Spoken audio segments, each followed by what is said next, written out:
Welcome, my friends. Welcome to the outer fringes of reality, where fact meets speculation, where paranoia meets illumination, where the goddamn sound kicked in again and threw me off. I'm going to start over. Welcome, my friends.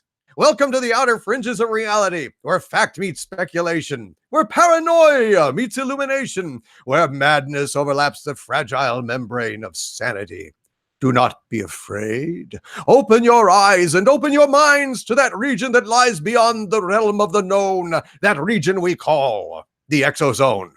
I am your host, Dictor Van Doomcock, the future ruler of Earth, and with me is my co-host and aficionado of all things fringe and just a all-around straight-up good guy, the Nerdrotic Channel's Gary Beekler. Gary, my friend, how are you on this, afternoon, evening, wherever you are across this great globe of ours? I am feeling fantastic. It's an afternoon where I am, a foggy San Francisco afternoon, and I am ready to get weird. I'm ready to abduct everyone's imaginations and probe their minds. Yeah, well, Excuse me. oh, God. You forgot. Yeah, I know. I'll get to it. No, get to it now, asshole. This episode of ExoZone is sponsored by Harvey Cthulhu. Yes, Harvey Cthulhu, your one-stop shop. You're blowing it. I'm sorry. Your one-stop shop for annihilation. What a wonderful day to push a button. TM.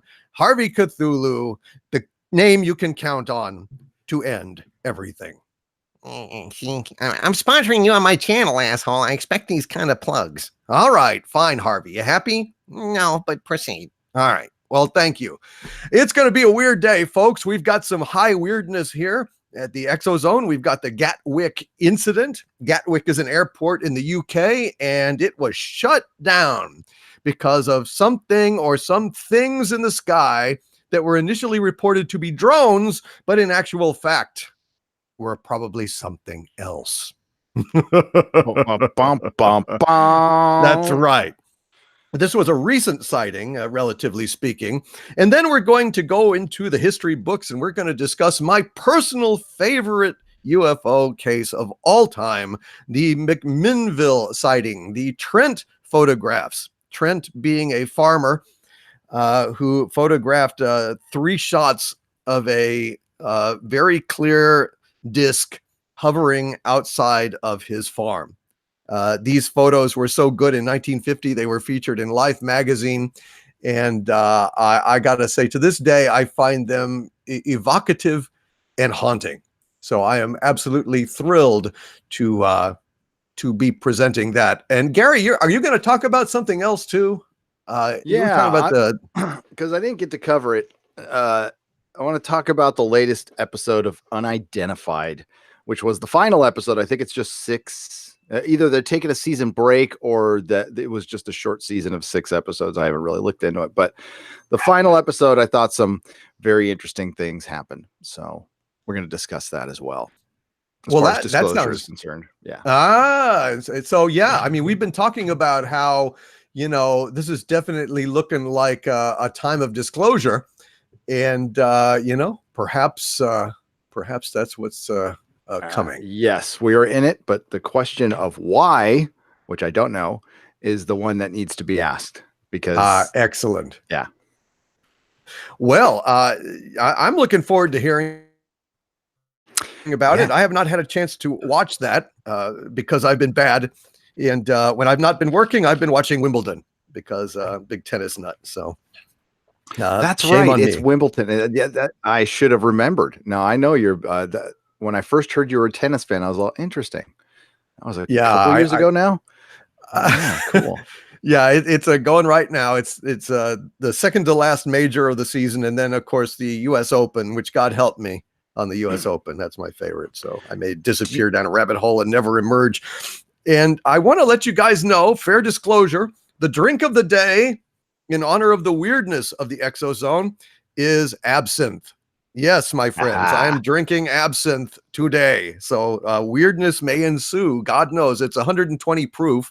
And It has a smooth taste that belies its mule-like kick to the head. So we shall see what happens. And Gary, I want to take a second, and I'm sure you'll want to join me in wishing a happy birthday to Mary Ashmead. Our very own Mary Ashmead is in the chat, and she has elected to, even though I said, no, you don't have to come, Mary, it's your birthday. She decided to come in here with us and be with us today. And I just want to say happy birthday, Mary. Thank you so much for all that you are doing. You are awesome and you rock. You rock, Mary. Happy 21st birthday. Too bad you live in Utah and you're not allowed to go buy alcohol because it's against the law. But that's okay. You can always go to Skinwalker Ranch and get abducted. But happy birthday, Mary. Thank you for all you do. We appreciate you.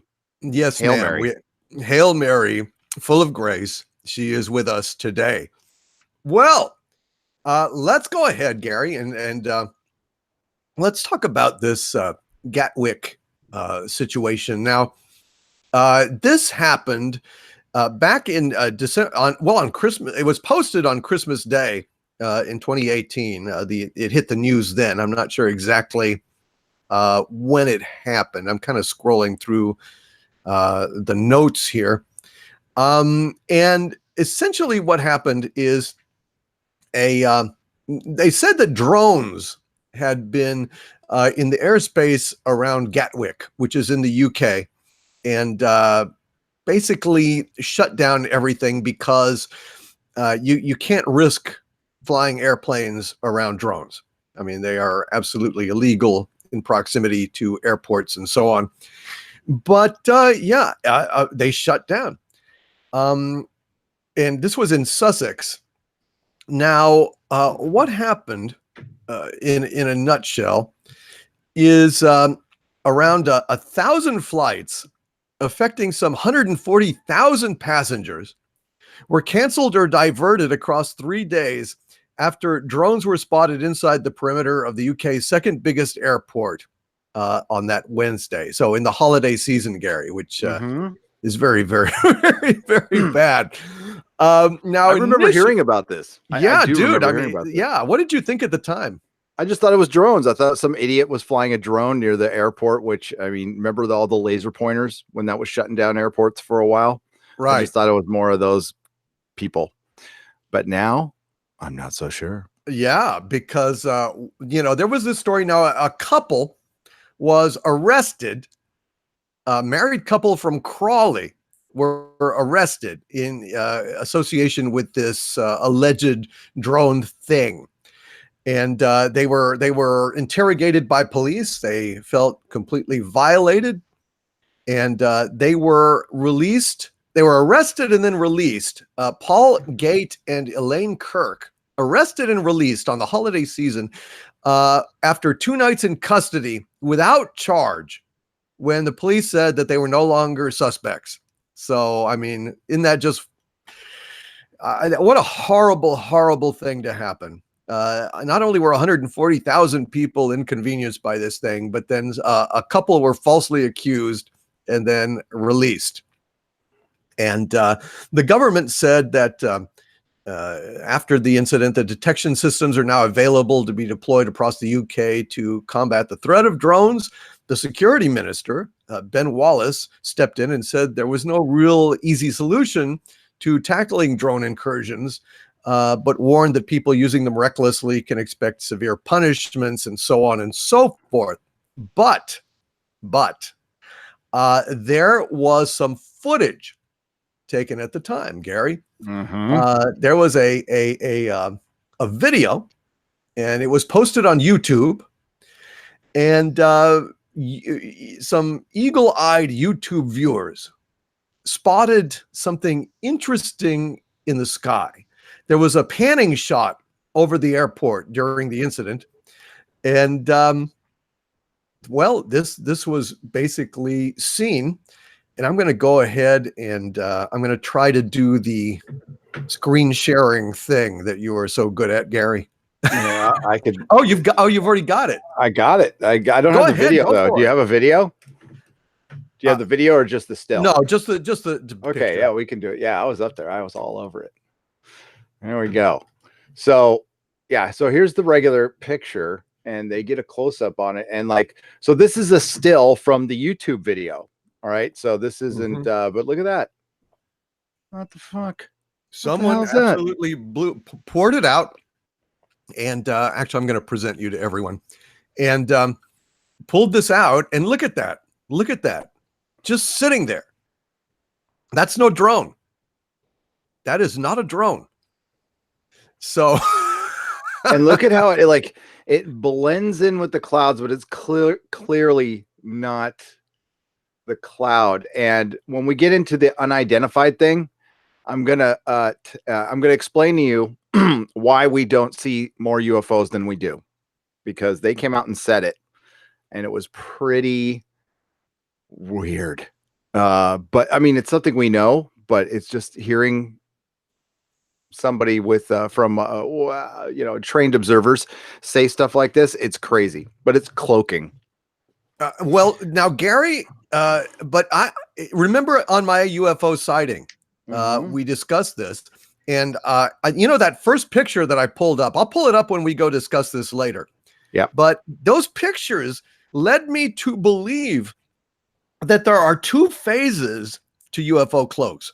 There is the actual cloaking that happens to videos, to electronics, and then there is cloaking to the naked eye, and they are not always in sync, because I swear to God, in that first picture, and I'll show it to you later again, where you just see like a weird fuzzy line in the sky. It looked exactly to me like the other shot did, of that oval tilted in the air. So that is not what I saw when I took that first picture. I wouldn't have even taken a picture of something like that. So I think that there's a two-phase cloak on these things, one psychological and one electronic, like or a actual perception filter. Yeah, like a perception filter. Yeah, totally. And maybe we'll talk about that. But I mean, duh. I kind of think that's something we're not that far away from ourselves, to be honest with you. So I think we're within our lifetime, we'll be able to, I don't know, like go full on invisible, but blend in. I think there's some aspects we can do that already. So I don't think we're that far away. But I think theirs is next level, like beyond next level, like maybe even not being there technically. Like it's there, but it's not there, and space Nazis. It's always space Nazis, Mayo. Duh. No, actually, Iron Sky has set ufology back for. It really has. No, you already took care of those in the center of the earth. They're already taken care of. They're a bunch of drunken louts that are just having a good time. And, the worst they ever do is shoot at magma men, and you can't shoot at magma men because the bullets just melt. So they're pretty harmless at this point. Yeah. This reminds me of the Chicago incident. So where it shut down that airport. Yes. And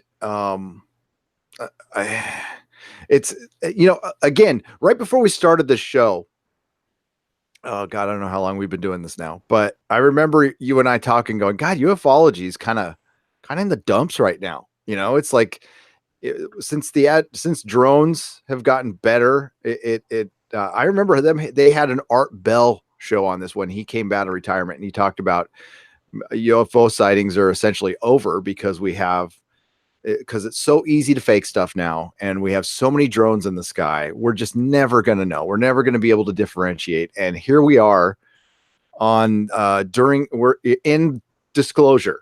So, and it's getting reported on more. And the thing is, the Mirror is always reported on freaking UFOs. There's nothing new from the Mirror, right? But we're starting to see, like, whether you like them or not, I don't really care. I think all news agencies suck. But if Fox News is covering it in a serious way, and I'm sure it's part of the To the Stars Academy, Politico is. So they're two different sides of the aisle, and they're covering it in a very there is a concerted effort to destigmatize these for a reason. I don't know what that reason is. I'll tell you what they said later in Unidentified. I don't believe that for a second. But there's a reason for this. Maybe it's, but I don't think it's all the government's going, let's be honest with the people. It's time to be honest with the people. That's not it. Gosh, darn it. They're just such a nice bunch. I know. These people have been so good this year. Let's be nice to them and give them some disclosure. Because, they've just been really good this year. They paid their taxes on time. Yeah. They love us so much that, when they saw us with our little antennas on in our 90s, like singing Dabu Juarez in the square, like their hearts grew 10 times their normal size. And they said, we're going to disclose about UFOs. Yeah. And the politicians all got together and said, I'm going to tell the truth. Let's go. No, those words could never leave their lips. It's like a demon saying the Lord's Prayer. It would be like a politician would say, I'm going to be telling the truth. Like Fonzie apologizing. I'm Did you ever see Liar Liar? Yes.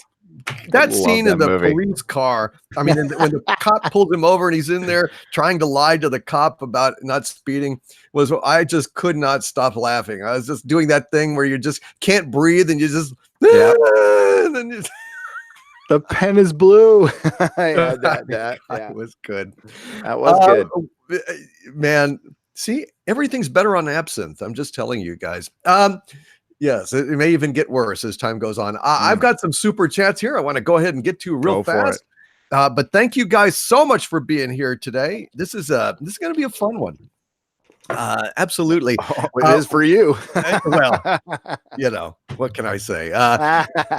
Dilbertson is here. Hail Dilbertson with a 10-pound super chat from the UK. Thank you, Dilbertson, who says, Hail Doomcock, praise Gary. Salute the mods, greetings to the chat, and rejoice. It's the ExoZone. More importantly, however, happy birthday to Mary. Yes, happy birthday to Mary. Shatner, get your ass over here. I call him Shatner and order him around now since he unblocked me. Shatner, come and sing happy birthday to Mary. Well, don't mind if I do. Happy birthday to you. Happy birthday to you. Happy birthday, dear Mary. Happy birthday to you. And many more, Mary. Thank you for being here. And Dilbertson, good point, brother. Thank you for wishing Mary a happy birthday. He also adds with a 20-pound super chat, Hail, Dilbertson, and thank you. Any thoughts on how to reverse engineer a self-executing language? If characters could only be retrieved on one console and execute upon retrieval with functions potentially ranging from dim lights to detonate antimatter. Huh? How to reverse a self-executing language. If characters could only be retrieved on one console and execute upon retrieval with functions potentially ranging from dim lights to detonate antimatter. Gary, your thoughts? Well, I was just thinking about the third time I was kicked out of high school in 10th grade, and I have no idea what he just said. But other than that, I can't even wrap my head around that concept other than I don't want anything to figure out how to self-execute. That's right, because that smacks of STD. That smacks of control in STD. Because control, as you know, Gary, was an AI that desired to be an AI. And so it had to study up on being an AI so it could become an AI. Of course, to have a desire is not to be real. But honestly, when you consider the intelligence of the Star Trek Discovery writers, it actually makes sense. It does in a very bizarre way. Because, they just thought if they wrote it down, it's okay because they do that in Gilmore Girls or whatever show they were writing before that. Just go look at the writer's room for Star Trek Discovery. It's been the same for 2 seasons. The head changes, but the body stays the same. Yes. Holy shit, Picard. I don't know if you saw my tweet. I mean, I guess you've been busy today. Did you see my poster that I did? He's a grape rancher. He started out as a grape farmer, but then I thought they really wanted an action adventure, element to their goddamn I'm worthless sure you piece of heard the shit same show. thing I did, that he's going to be an action star in this thing. Yeah, can believe that's it. why. Yeah, he's a brown shirt, Gary. He's a big fan of Mal's on. They look like they CG'd his head on Mal. I said that on my live stream. I'm like, what the hell? And if you look, I always complain about this. It wasn't just Picard. Every damn movie poster from Hollywood, they're the worst photoshoppers in the world. Okay. They always get the heads wrong. All you have to do is look at it compared to their hands. And it looked terrible. But people are going nuts. What did I read in the news today from comicbook.com? Fans are going crazy over Picard's painted dog in his poster that we haven't seen, that we've only seen the backside of, but people are going crazy over it. Yeah. I went crazy last night and did that little alteration. So it was lovely. Yeah, and more is coming, dude. More is coming. Let me just tell you that right now. It's irresistible to me. It's going to be a meme. It's going to be a meme. Trust me. And just guys, be right. I know we're talking ExoZone, but like it's quiet now. But on the Star Trek front, stuff's kicking up real soon. Lots of stuff kicking up real soon. Oh fuck yes! But Muggles Cake Sniffer, what the fuck? Yes, he just said something in chat. I don't even. No, I don't see any indication of that. A dog's sexual inclination does not affect how it pees, and the fact that it's peeing on Picard is a very bad sign. Picard, yes, yeah, very Star Trek Picard, yes, Gene out of luck Picard. Thank you, Dilbertson. To answer your question, so you're basically saying that there's a self-executing language, whereas it comes on a console, only one console, and then executes upon retrieval. It seems like basically, isn't that essentially a virus, Dilbertson?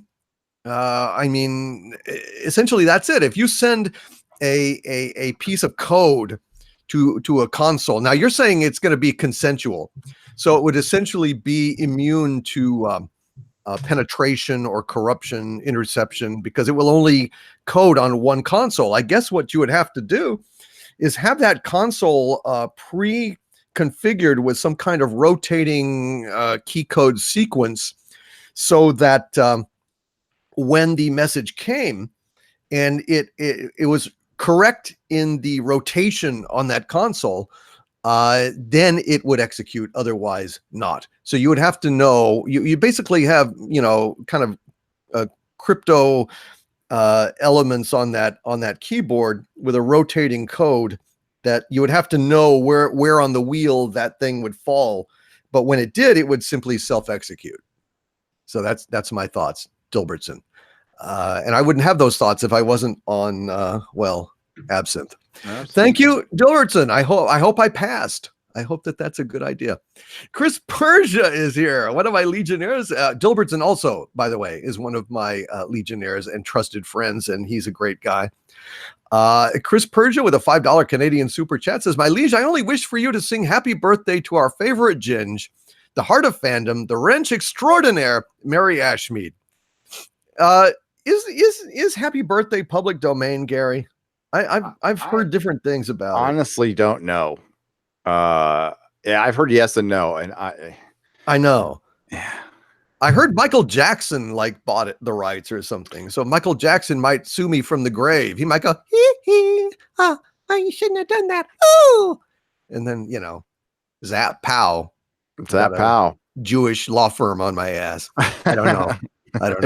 Is there? I was just gonna make a joke that would have been bad. Is there any other kind? Well, there's Yog Sothoth, and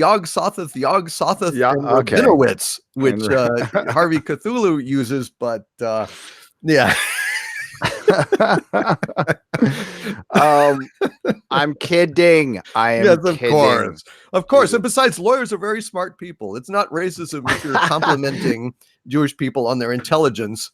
which they are. I mean, God knows I love the Jewish comedic tradition in America. I'm a massive fan of Woody Allen, of Jerry Seinfeld, of Larry David, Mel Brooks, Sid Caesar. The gifts that the Mel Jewish Brooks community gave us. Mel Brooks, my God, is a genius. Hey, oh God, I know. RN Feliciano has the best response to your take on the self-executing code. He says, "I need a cigarette after that explanation." Well, thank you. Hey, now. It actually made sense to me when I said it, though. So I don't know. Of course, That's it could all be that complete counts, dude. gibberish. That's all that counts. If it sounds good, it belongs on YouTube. Doesn't have to make sense. That's right. Also, another subject we should kind of dive into in a little bit. I mean, do your super chats is the earthquakes. Oh, yes. Because I want to point out something that I don't think anybody pointed out. Because I watch them. I go to the USGS site like every day, like clockwork in the morning. I go to whatever. Yeah, because I'm always just, I live in California, shit. And there, I'll show you guys, but there was an earthquake prior to the 7.1, right at there's a point where the San Andreas fault has another fault that dips out over it. And it's where Vancouver Island is. And actually that's one of the most susceptible places to like the mother of all earthquakes, like a potential 9.0, which could wipe out Vancouver, British Columbia, and Seattle. And there was a big earthquake, like 6 point something right at that corner. And then it was like hours later, that's when the California one, and it's really unusual to have a bigger one after that. I got to point that out, that the first one was a 6.4 and then we got a 7.1 after that. I have never seen that in my life in California, where we got a bigger earthquake afterwards. Maybe it's happened in another country, but I'm just talking my 50 almost years in California. I've never seen that.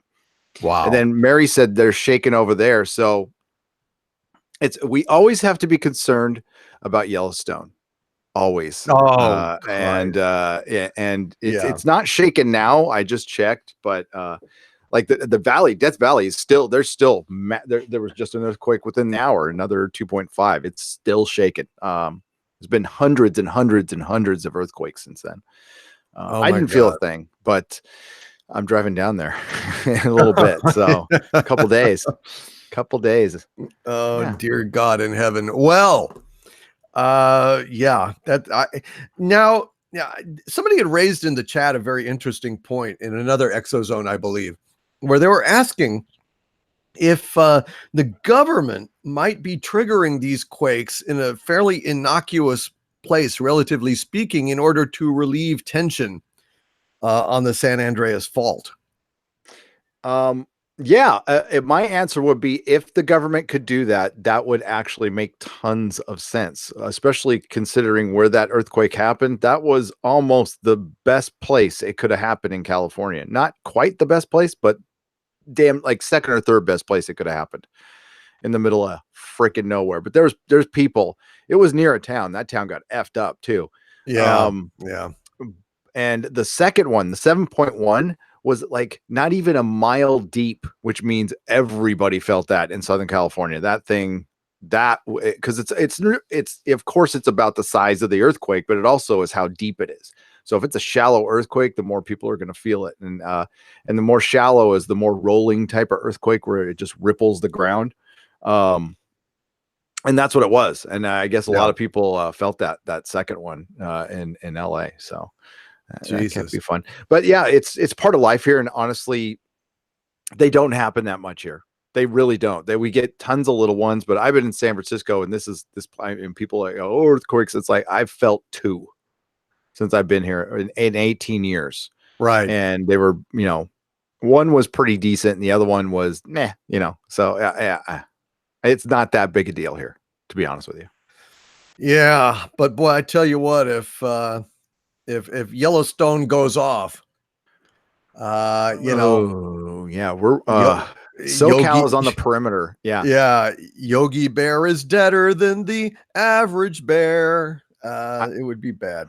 Depending on which way the wind blows, I would have a very short amount of time to get my ass down south because of the poisonous fumes. Boy, the poisonous fumes are the least of it. It would probably like cause a not nuclear winter, but I guess volcanic winter. I don't know. It would be bad. But Gary, everybody in the chat has said and cited evidence that Happy Birthday is in the public domain. All right. So I think we should sing Happy Birthday to Mary. What do you think? You could sing Happy Birthday. I am not a singer. I will give you moral support, though. Mary, All right. I love you, but I don't sing on YouTube because I like you guys. And I like Doomcock's channel. So all right. Maybe someday, but let us, I will sing to Mary Ashmead, Happy Birthday. Happy birthday to you. Happy birthday to you. Happy birthday, dear Mary.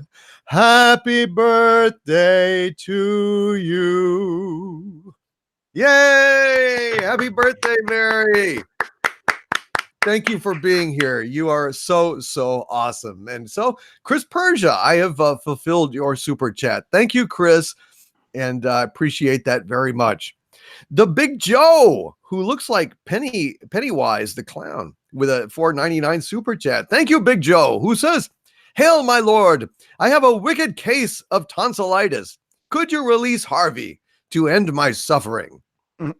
He could, but he's a complete and worthless total bastard, and so he won't because he's selfish. Oh, it's selfish to not want everyone here in this chat to perish in flames.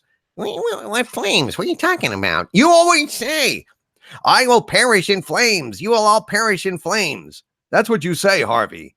I'll even say it in your voice. You will all perish in flames. Don't imitate me, dude.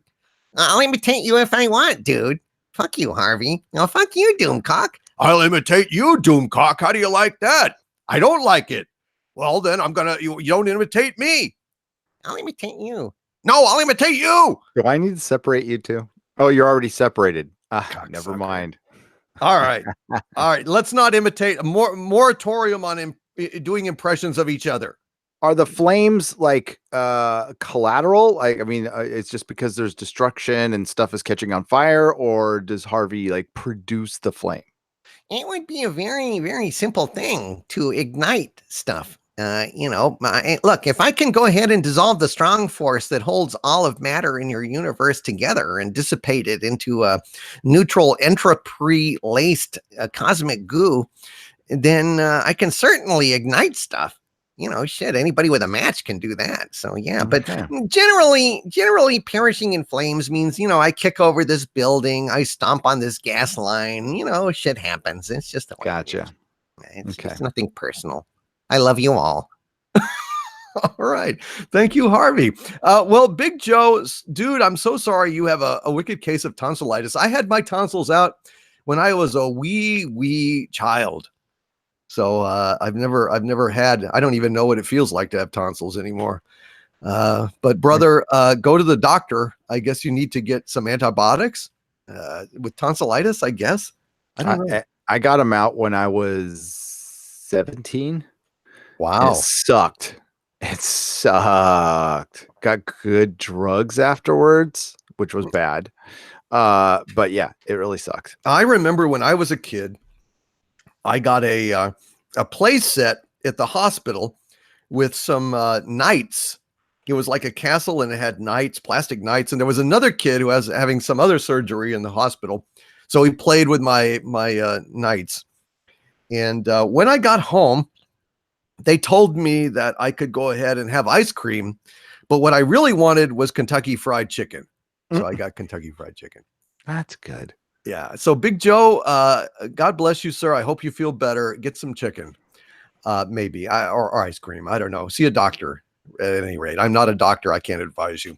Psychodwarf9 with a $5 super chat. Thank you, Psychodwarf9, who says, "Catch you later, my liege. Just finished seating 700 and God damn it. This absinthe just finished seating 279 guests. Now I'm off to cook bulgogi chicken, veggies, and pineapple bacon wraps for 2 house guests." Dude, you are a chef. I need to get Psychodwarf. I need to make friends with Psychodwarf 9. Yeah, because I can't cook.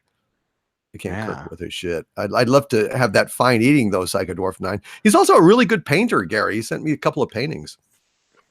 Awesome. Yeah, he's a really good guy.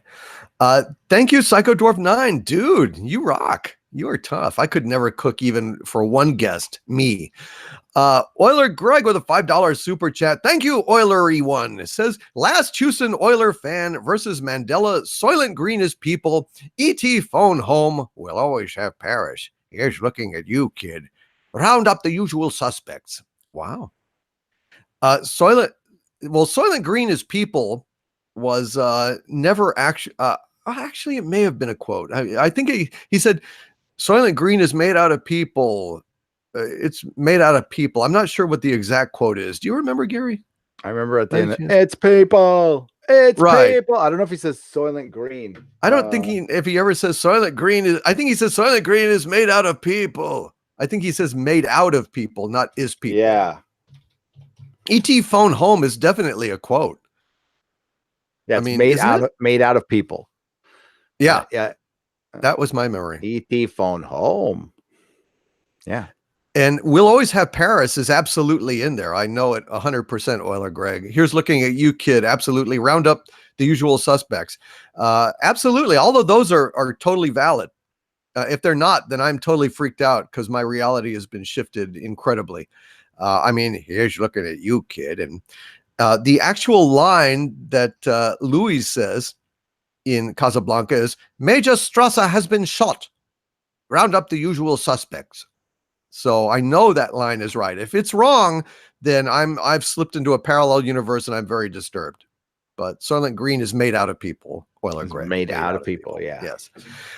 Josiah Clinch with a $3 super chat. Thank you, Josiah, who says, DC, your Klingon battle fleet will fly next Tuesday. Wow. Yeah, I got a Klingon battle fleet. Thank you, Josiah. Josiah sent me to the moon. He sent you to the moon too. I mean, Mars, excuse me. Do you know that, Gary? No, I didn't. That's what that was. I thought Yeah, that was a he little bought weird. us tickets to like be on the rover, and our names are going to Mars. Doomcock is on Mars. Nerdrotic is on What? Mars. Yeah. Yeah. No way. Yeah. Hey, way. Josiah cool Clinch as did hell. it. I know. Damn. You need to check your email. I'm sure he sent you the ticket. Because yeah, God, my email is such a I goddamn know mess it. right Me now. too. But Josiah is amazing. Oh, I fine. love you, Josiah. Yeah, I not love in you that too, way, man. brother. But yeah, I might love you in that way. I might. he's- I'm in oh, San well. Francisco. It's okay. Hey, why I oughta. Thank you, Josiah Clinch, dude. I'll put you in a clinch. I'll hug you. I'm hugging you. Thank you, Josiah. Oh, You're there it awesome. is, right there. Now bring us back some green redhead. There you go. There, Josiah. You're awesome, man. Oh my He is God. awesome, isn't he? I'll get to put this on my Instagram. That is Yes, rad. the Inquisition. Yes. That is so cool. That is so cool. Yes, we are on Mars. I'm on Mars multiple times. I think he put Harvey up there. He put Doomcock up there. Isn't that amazing? July 2020. We're going to be there, brother. Nice. They burn all our names on a DVD and it goes up there. So how That cool is that? so cool. Oh my God. That is rad. That'd It's make my not day. cool at all. Once aliens know your name, your ass follows. Yeah, Dale it is does. very pessimistic about these things. Yes. He's been obviously. probed. He's been probed Multiple times. Thank you, Josiah Clinch. You are awesome. Logan Michael anti-Funko Pops with a $2.99 super chat who says pop gay. Also, Midsummer sucked. Yeah, I heard Midsummer sucked. That's the film by the guy that did Hereditary. It was that horror movie a couple of years back that everybody said was so disturbing, and I haven't actually watched it. I've been meaning to, but did you ever see Hereditary? No, I didn't. I heard it was pretty bad. I mean, like disturbing, not bad. It was actually worked. But Midsummer, you know what? Midsummer always struck me as kind of like Burning Man meets The Wicker Man. And Wicker Man is an awesome movie. I'm sure you've seen that one, Gary. Yep. Oh yeah. Yeah. Isn't that great? It's brilliant. It's brilliant. I'm looking up Midsummer right now.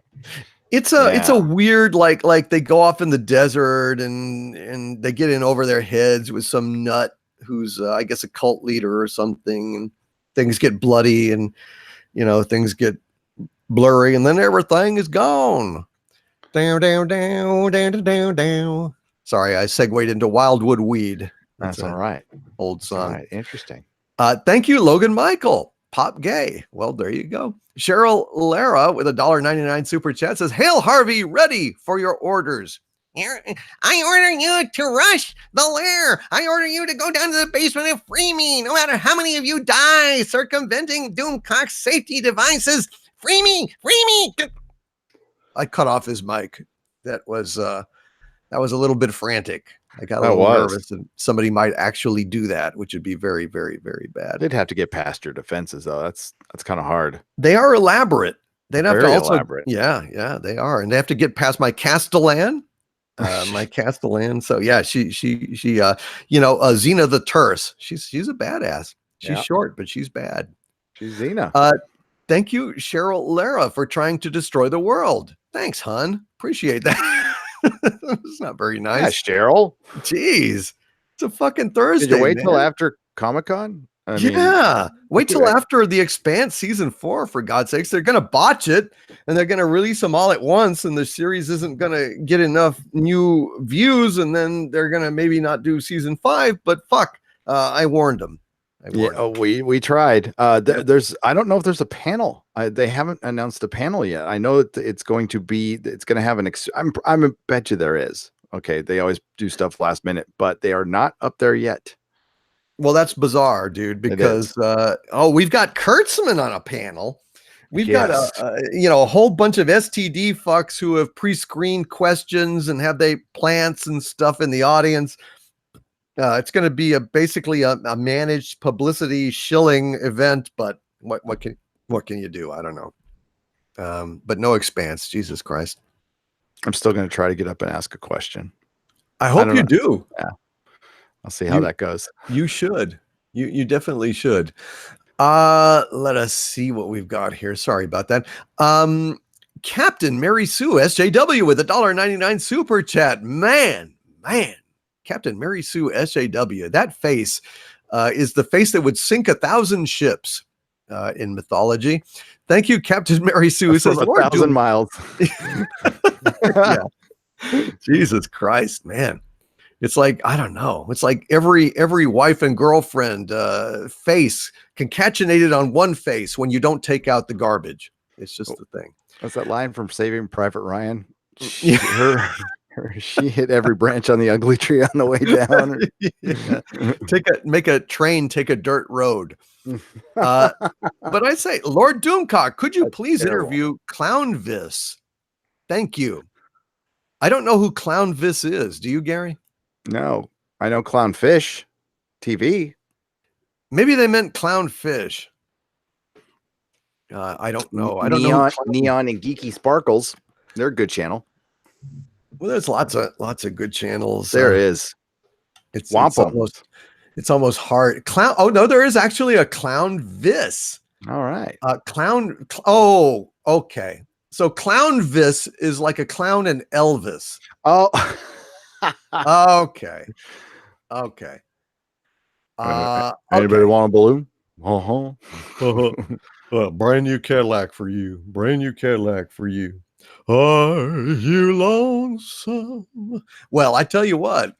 See, the problem is with Clownvis Presley would be we would square off and do Elvis, and then both our channels would be demonetized. It would be a terrible, terrible thing. Because is Clownvis in Vegas? I don't know. A week and a half. Maybe so. Yeah. Maybe you could interview him and put him on your channel, and then you'd get demonetized. There you go. Just what you've always aspired to. Yes, I can't wait. Yeah, Captain Mary Sue, I will consider that. Thank you. The Hunky Chunky Funky Monkey is here. Hunky Chunky Funky One with a £2 super chat. Thank you, sir. Who says, I saw a spotlight shine on Harvey's moon. Erg, by the light of the Harvey C. moon. Well, a spotlight shine on Harvey's moon. You've been drinking Hunky Chunky Funky One? What does that mean? Maybe Harvey has a moon? Maybe that's the thing in the sky of the Picard poster. It might be. Exactly what is in the sky? Is that supposed to be Earth? I mean, it was supposed to be a lens flare. I'm almost positive. It's a giant lens flare. But other people thought that it was a planet. And then I said, well, of course it's not a fucking planet. He's on Earth. And I thought, oh, wait a minute. Sonar in space. Sorry. Sonar My in bad. space. My bad. Yeah, it was a stupid thing to assume that they knew anything at all. Thank you, Hunky Chunky Funky One. You have mystified me, but I will sing that later. I will sing Shine the Light on Harvey's Moon for you at some point, at some juncture.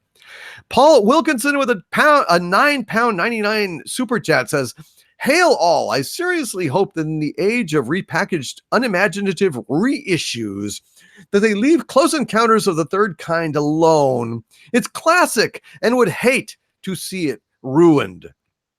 Well, Paul Wilkinson, I happen to know that they are, in fact, reshooting Close Encounters of the Third Kind.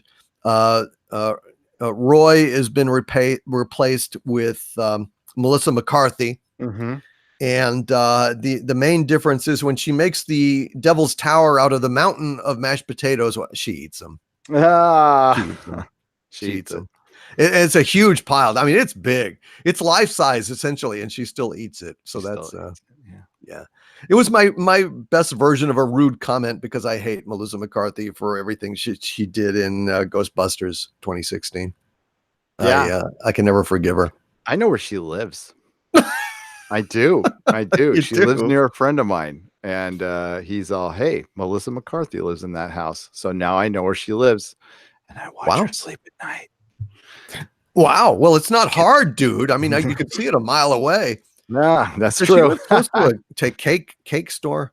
I'm just well, she lives in Toluca Lake. Toluca Lake, California. So yeah, it's near a bakery. It is near a bakery. Well, there you go. I just wondered. Yeah. You know, she's a talented actress, but I'll just never forgive Ghostbusters 2016. No, that's just pretty unforgivable. I can't do it. I've never I don't know. I'm trying to think of. I don't walk out of movies.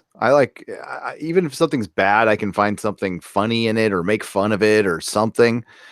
And I remember you were doing your watch party, and I was like, okay, I'm going to get involved in this. And I watched the first 15 minutes. I'm like, I can't do this. I mean, I'd really rather stick a pencil in my eye than watch another second of this. It was so bad. Oh, it really is, dude. It's horrible. And by the way, Gary, I'm a little bit scared because we have 411 people watching right now. 411. Uh-oh. Missing 411. Missing 411. Is everyone in the chat? Has anyone gone missing? Is there better call Dave Polides? Oh dear. What did you think of his latest work, Gary? I haven't seen his latest movie. I'm going to watch that this weekend. And apparently he gets in the theories, and we discussed this a little bit. I was at the point where okay, I like this dude. I like what he puts together. I think it's really creepy. Now it's time to bring us some theories. If you're this many, I think 9 books in, we've got the evidence. The evidence is laid out. People are missing. It's weird. What do you think it is? And he obviously thinks it's something. So I think he's leaning towards abduction, and I guess they talk about it in the next documentary. So we'll see. But yeah, it's time to hear some damn theories on this. I've got the evidence is clear. People are definitely missing. It's definitely weird. And listen, weird or not, the U.S. parks not keeping a list of missing persons is irresponsible. It's irresponsible. Yeah. And the fact that that's still going on is weird. Yeah, it really is. And he won't commit. He won't go ahead and say what he thinks. No, he won't. And I understand why he does this. He does it to stay away from the stigma. For one, he tries to separate himself from what he was before, which was a big time UFO or a Bigfoot hunter. So I think he was trying to separate himself from that to legitimize the 411 stuff. I think there was definitely a method to his madness. It's people aren't going to listen to me and believe me if they see the Bigfoot guy saying this stuff. So he purposely does not talk about the Bigfoot stuff ever. Like he'll bring it up once in a great while, but like not much. And he stays away from the UFO stuff, but he's been hinting towards it and hinting towards it. And listen, it's the only thing that makes sense. He's basically saying people are disappearing in thin air. And it's really evident when it's the cases of this guy, and this is with adults and children. People will be 10 feet behind somebody and disappear. Yeah. Which is bone-chillingly creepy. By the way, especially as somebody who spends, not as much as I used to, but I used to spend a lot of time in California state parks, like lots every summer for months. So, yeah, and I never had anything. I've felt weird there when I was hiking and stuff. I've always felt like, but I think that's natural. I've always had that weird feeling I was being watched. There's been places where I've gotten like weirdly dizzy and stuff, but I am somewhat susceptible to altitude sickness. So I always thought it was that, but I've definitely felt weird vibes, but that's it. Yeah. The fact that people can disappear, like walking behind someone, seems to indicate to me a roving dimensional rift. That somebody can just get snatched like that. Did you just step sideways into another dimension? You know what I mean? He brings that up, though. He brings it up, and I think he has a very good explanation why that's not it. Really? Because that's what I was thinking it was forever, but he made a good point in the last George Knapp interview I was listening to. He said, why doesn't it happen in the cities then? Why is this only happening? And now it could be argued that the rift has something to do with nature, and cities are giant concrete jungles, and we've taken away all nature. So maybe that takes away the nature of the portal, which could be it too. Especially the biggest difference, if some of you haven't been on the West Coast as opposed to the East Coast. Here on the West Coast, we have space. Even in our big cities, we have space. We have big old parks. We have the things aren't built on top of each other. Now in New York, I mean, that is a big slab of concrete. It's got Central Park, but it's the giant slab of concrete, and it is in parts of Jersey too. But it's not like that. Even in LA is really spread out. There's parks everywhere. There's plenty of trees everywhere. So yeah, he said that he doesn't believe it's portals because it would happen in New York. You would have somebody walking next to you and they would disappear. And he said that does not happen. I would probably disagree with that simply because, in an urban environment, you have a lot of electromagnetic fields, radio interference, and all sorts of things that might possibly disrupt whatever these dimensional portals are. Whereas in nature, these portals would be largely uncontaminated by cell phone signals and et cetera and so on. And they could actually be moving. In fact, they might actually be kind of a phenomenon of the earth.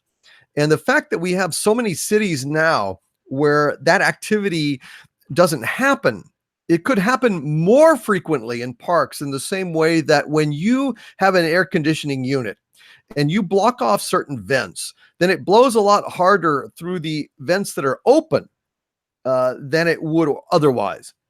So that's my suspicion, Gary. I mean, that would be my best guess, except for the fact of the shoes and the water, in which case that seems to indicate some kind of fucked up intelligence. So I don't know. I just don't know. No, that's one of the theories I've read on the Bermuda Triangle, that it's just this that it's something that has to do with the Earth and the magnetic field, and what it does is it's got this little pocket reality basically that it just ejects everyone into, and it's kind of land of the lost except without the freaking dinosaurs. And that's what I thought Lost was. When I first saw it, I thought it was just going to be like a Bermuda Triangle thing, and they're just on an island, and they're in some kind of they're out of dimensional phase, and so they're still in they're on our physically on our planet, but not in our realm of reality. and they have to get their way back, which probably would have been a better story, to be honest with you, now that I think about it. But that's what I thought Lost was at first. Yeah, I It agree, obviously wasn't. because you had the physicist guy who played one of the crows on Justified subsequently, and he said, "Did you ever notice how the light scatters differently here?" And he was looking up, and I thought, it's one of the things that I thought was going to happen too, but of course there was nothing there. They were complete liars. They're bad robot. So yeah. With the Daniel Faraday. Yes, exactly. Yes, I remember that scene specifically. Where he said, "You ever notice light doesn't scatter exactly right here? It doesn't seem," and I thought that was pretty goddamn great, but it turned out it was lens flares. It was lens flares. Exactly. In the chat, Frank the Bunny 666 says, "Aliens are interdimensional beings. I have heard stories of that happening down here, and that's my guess." Brother Malachi says, "The government being the government, someone is making a paper trail / keeping a list. It's just not the agents and bureaucrats on the surface." Interesting. Michelle P, the lovely Michelle P, says, "Something is going on. It's creepy AF." Well, I absolutely agree. Orknestra, one of my Legionnaires, says, "Shatner for hosting, missing 411. Excuse me? ExoZone for hosting, missing 411, for God's sakes. I mean, with us, you get Shatner, you get Shatner thrown in, or a reasonable facsimile thereof. But I mean, shit. He's got a show coming out. He's got a new show. Yeah. Unexplained or whatever. But me and Gary should host it. Yeah. That's apostasy. Don't say that in our chat, damn it. Shadow Fox says, "Hail mighty overlord, hail Gary. I'm currently roaming the outer dimensions, but that's nothing new, LOL. Remember the battle cry, all for fandom and fandom for all." Thank you, gentlemen. I appreciate that very much. Michael Maloney says, 411 does seem to be an abduction event. How or what is abducting? That's the question. I think undeniably it's some kind of, okay, it might be an abduction event. If there's any kind of intelligence behind it, it definitely is. If it's some kind of weird random thinning of the membranes of reality, that could be random. But why the shoes? Why the water, Gary? I don't know. That's weird. Yeah, I don't understand that. The shoes, that's what leads me to believe that it's abduction, because they're either putting the bodies back and they really, the evidence sounds like they put clothes on wrong, and they don't really care. The shoes missing bit is bizarre. I really don't have an explanation for that. Everything about these things is bizarre. It's creepy. It's creepy. But when you look at the actual numbers of, I mean, forget the David Politi stuff. I mean, that's important. It is. But I mean, just the sheer numbers of people who disappear every year. It's astonishing how many people it is. And it just doesn't get talked about. It really doesn't, but it's a large number, and each state keeps its own number, and it's not super accurate, and it doesn't really count a lot of adults who don't really get reported and stuff. So it's, and there's a conspiracy theory out there that we have a deal with some race, that we allow them to take a certain amount of people for traded technologies or laying off the planet, stuff like that. So yeah, it's quite possible. It's a fascinating topic. I mean, we've already done a show on it. I'm sure we'll do more shows about it. We should both watch the new movie and report on that, because it's just endlessly fascinating and very, very disturbing. And I don't have an answer, but the shoe thing and the water thing and all the weirdness seems to mitigate for not Bigfoot, but some kind of alien craft abduction. Yeah. That's my theory. I don't think it's Bigfoot. If Bigfoot is real, this is just my belief. It is some elder race that's managed to survive all this time, and the reason it's interesting where it survived, because it's feasible that if it's in very small numbers, we're talking like hundreds or Mhm. lower, it could go unnoticed if it's intelligent enough. And that apparently it is. Yeah. I don't know about them breeding and stuff like that, but I don't know. You would think we would see more, but the forest, there's still a lot of there's this big thing out there that the overpopulation of the earth.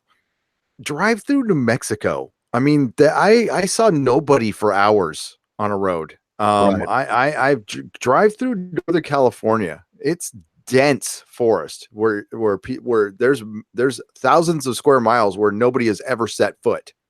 No human being has ever set foot because they just can't get to it unless they're airdropped in there. There's jungles, of course. There's the rainforest where there's no way to. It's not even possible. There's jungles in the Congo where it's not even possible for a human to walk through it. It's so dense. So Yeah. there's still, and then there's of course the oceans, which Bigfoot isn't in, but we're gonna get to that because that's where I think all the UFOs are. Well, that would make total sense. They can definitely go under. USOs are a definite phenomenon. And in terms of, the fact that we talked about the UFOs that are cloaked and everything, it may not actually be a cloak. It may actually be simply a natural phenomenon because the UFOs are transdimensional. Mhm. And, as they're phasing in, they may appear cloaked or distorted. And if that's the case, if these creatures are just naturally transdimensional, then I mean they could literally just appear out of the dimension, snatch you, and pull you in, which is a terrifying fucking thought. Well, here's something to think about. We watch Aquaman, we know about the story of Namor, and we think about how ridiculous. I mean, because they sound like the most ridiculous stories in comics, kind of like Wakanda. It's like here's this giant city that's in the bottom of the ocean that nobody's ever heard of. And honestly, if they were completely self-sufficient down there, whatever beings there were, I'm not saying it's Atlantis, I'm just giving you this example. Right. They could never come to the surface, and we would never ever know about them because they're so far down, and for some reason so let's just say their technology could handle the pressure. We'd never know about it. So what Unidentified did was really put a focus on USOs, which is something I've thought about but not a ton. But now that I've seen some of the cases they presented in Unidentified, and I think some of them are real, and I'm not too sure about others. Now, the final episode focused on Italy. So they went over to Italy and they talked to an organization. They talked to Italy's number one researcher, he's not only Italy's number one researcher, he's probably top 5 researchers in the world. Like, he's a scientist. Mhm. So he's a legit scientist who became a UFO researcher, and he's really freaking good. So they decided to share some information with To the Stars Academy, and it was a fascinating case that I had never heard of. So it was in Sicily, where I was just at a couple of months ago. Beautiful, beautiful place. There was a Mhm. helicopter.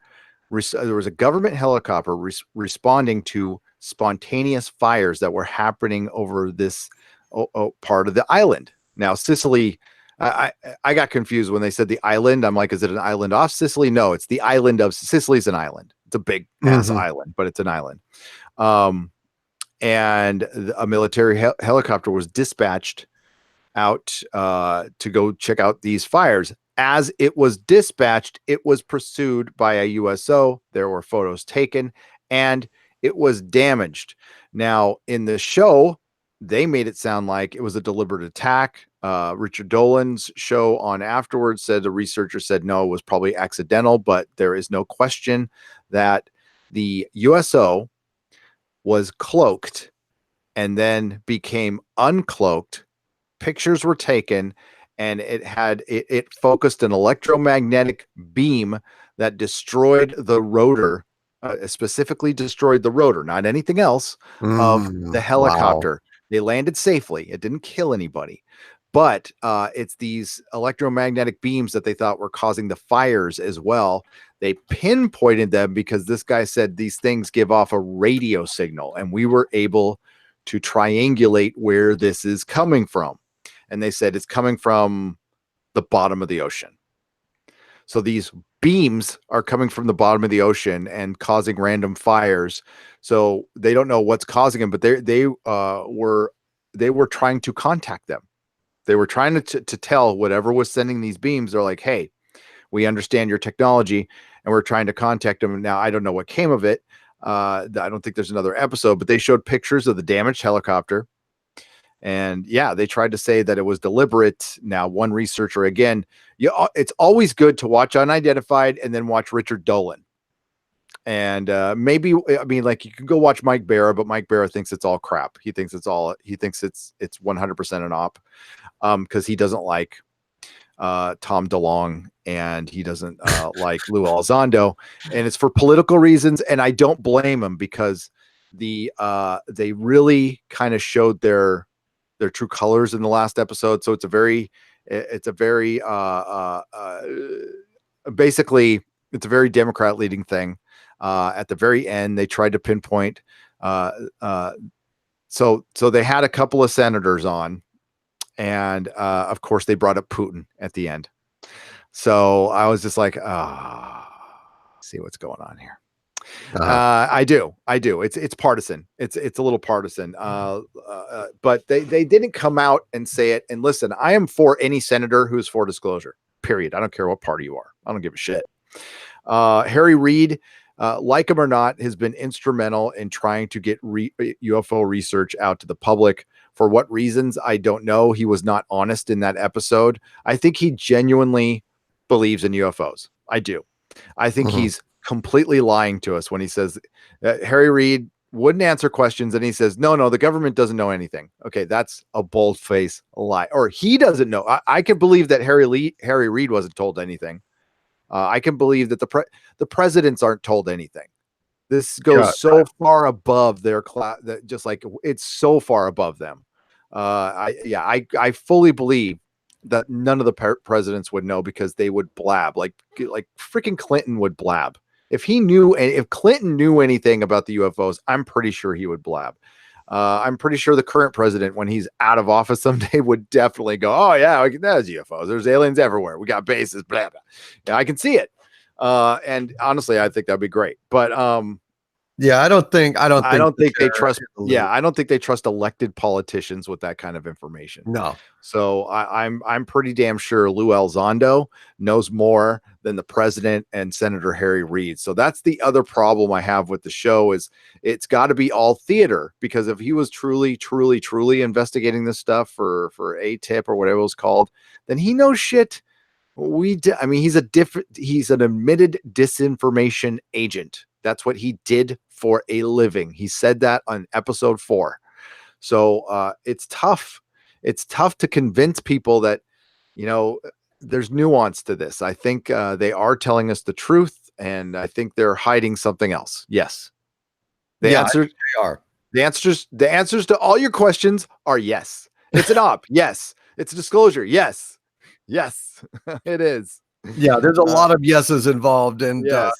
There might be a civilization at the bottom of the ocean, much like in Cameron's movie The Abyss, with The Abyss, yes, water-based creatures that might actually be terrestrial and might simply have incredible technologies that we're just not privy to. That would also make a lot of sense as well, although they wouldn't be abducting people from parks, I don't think. No. I think I think the galaxy is I don't think it's that different from I think Douglas Adams has a pretty decent vision of the galaxy. I think that's how nutty it is. I think there's some incredibly scary things out there. I think there's some incompetent things out there. I think there's some funny things out there. I think there's some very kind things out there, because it's just like our planet. It's just a mix of everything. It's sometimes I get frustrated with the limit of the imagination of Hollywood. And it's budgetary and a lot of things, but goddamn, I'm so tired of hive mind aliens. I am so tired of all alien or everything dystopian or everything's wanting to eat people. That's why I really love The Fifth Element. The Fifth Element, like, Yeah. has this rich universe, and that's and galaxy. That's kind of what I think it is. I think it's more like Fifth Element, Hitchhiker. Well, than it is anything else. one could hope, but I agree with that. And I want to say thank you to Paul Wilkinson sending us down that trail. Got some more super chats here. Picard 327, a $4.99 super chat. Hail Picard! I don't know that you'll want to keep that name forever, buddy, with what's coming up. You may want to change that name because Picard ain't going to be the same ever again once Kurtzman gets done sodomizing him. But he says, all hail. Can't listen live, work tonight. Next roundtable, I will share my sighting with you. Too much to type. Have you guys seen Project Blue Book? Yes, we both watched some of Project Blue Book. I watched a couple of episodes. Didn't much care for it, sadly. It just seemed hyperbolic and silly and Hollywoodized. Although they tried to make it based off of actual cases and stuff, it was sensationalized and fictionalized to the point that I thought it was silly. Alan J. I think you liked it. I liked the first episode, but then when they had him starting to climb trees and do crazy shit, I thought it would be somewhat Hollywoodized, but I thought it'd be creepier, and I thought they would lean more into the actual, because the actual stories they started making shit up. They had Alan J. Hynek flying a fucking plane. Excuse my language. Yeah. This dude's a teacher. He's an academic. He didn't go outside very much, and he didn't break. I doubt that guy ran after the age of 10. So, it was ridiculous. It was ridiculous. It got renewed. Yeah, that's the vibe that I got. It was kind of silly and it just really not worth a whole lot of serious consideration. Thank you, Picard 327. Jeff McKelvey, the 3D Trekker, with a $10 super chat, and one of my Legionnaires. Hail, Jeff. Thank you, sir. He says, hail. I've been super busy lately, but I've been watching when I can. Thank you so much for the photo. He got my photo. You should have your keychains by now. Yes, I do, my friend. Absolutely. Makes me very happy. You guys have a wish list for models? I'm standing by. I do. Jeff, I do. Absolutely. And I will be in touch. I actually have a little bit of a challenge for you that you may be able to help me with. So we will see about that later, but I'll talk to you about that off the air. Yeah, Jeff is great, man. He sent me duplicates of the keychains, and so now I can actually have my keychain on my keychain, because if it gets messed up, then I won't feel like heartbroken. What a great guy. Orville model, Rocinante model, the Forbidden Planet model. He's a great talent. They're all sitting right next to me. They're not far from me. They're within 10 inches. I'm touching my Orville right now. I love it so much. Oh God, I know. They're wonderful. And they play music and everything. He's a great guy. Awesome guy. Yeah. If he might set you up with something if you contact him, but there you go. Thank you, Jeff, man. I'm glad to see you're doing well, and I'll be in touch with my little question for you. Maybe a little. Yeah. I'm sorry, project. Hand of Trump. I did Chaos cuss on Spartan. Doomcock's channel. I apologize. I'm sorry I dropped an F-bomb. I cuss all. Come on. What are you kidding? Chaos Spartan 575 with a $5 super chat. Thank you, Chaos Spartan, another of my Legionnaires, who says, I hope UFOs aren't real, to be honest. I'd rather humanity be a galactic superpower before meeting other sentient life. Yeah, if we meet other sentient life, I think we're screwed. I mean, I think the odds of being able to communicate with them are remote at best. I mean, we have sentient races here on Earth, octopi and whales and dolphins, highly intelligent creatures that we have no idea how to talk to or communicate with. So, and they're terrestrial. I mean, they were born in the same seas we were. And if we meet something completely alien, good luck. I mean, I have little optimism that we would be able to communicate with them in any way, but maybe they're smart enough to compensate. I don't know. Chaos Spartan 575. Thank you very much. Michael Maloney with a $5 super chat. Thank you, Michael, who says, pollutions don't know a thing. The Majestic 12 controls all info. Well, Yeah, I mean, theoretically they would if they exist. Gary, do you think Majestic 12 exists ultimately? I mean, we've had all sorts of things. We've had people call the documents a hoax. Stanton Friedman has kind of taken stands on it and analyzed it and said he didn't think it was real. Do you think Majestic 12 is real? I think there was, yes, at one time. I don't think they are now. I think they were at one time. I think it might have been just like a focus group or something that got together. But yeah, Richard Dolan seems to think they were real. I don't know. Stanton was a good guy. Stanton was good for ufology because he wouldn't believe everything, and I think that's very good for ufology these days. He's gonna be missed. But yeah, I think they existed at one time. But I believe what Lou Elizondo said on the last Unidentified is that there's multiple organizations in this now that the government is taking this thing more seriously, and there's multiple organizations within the Pentagon that are tackling the UFO issue, which they'd never stopped investigating. Nobody's ever believed that for 1 second. And if anybody caught the president with Tucker Carlson the other day, he basically admitted that they have investigated UFOs.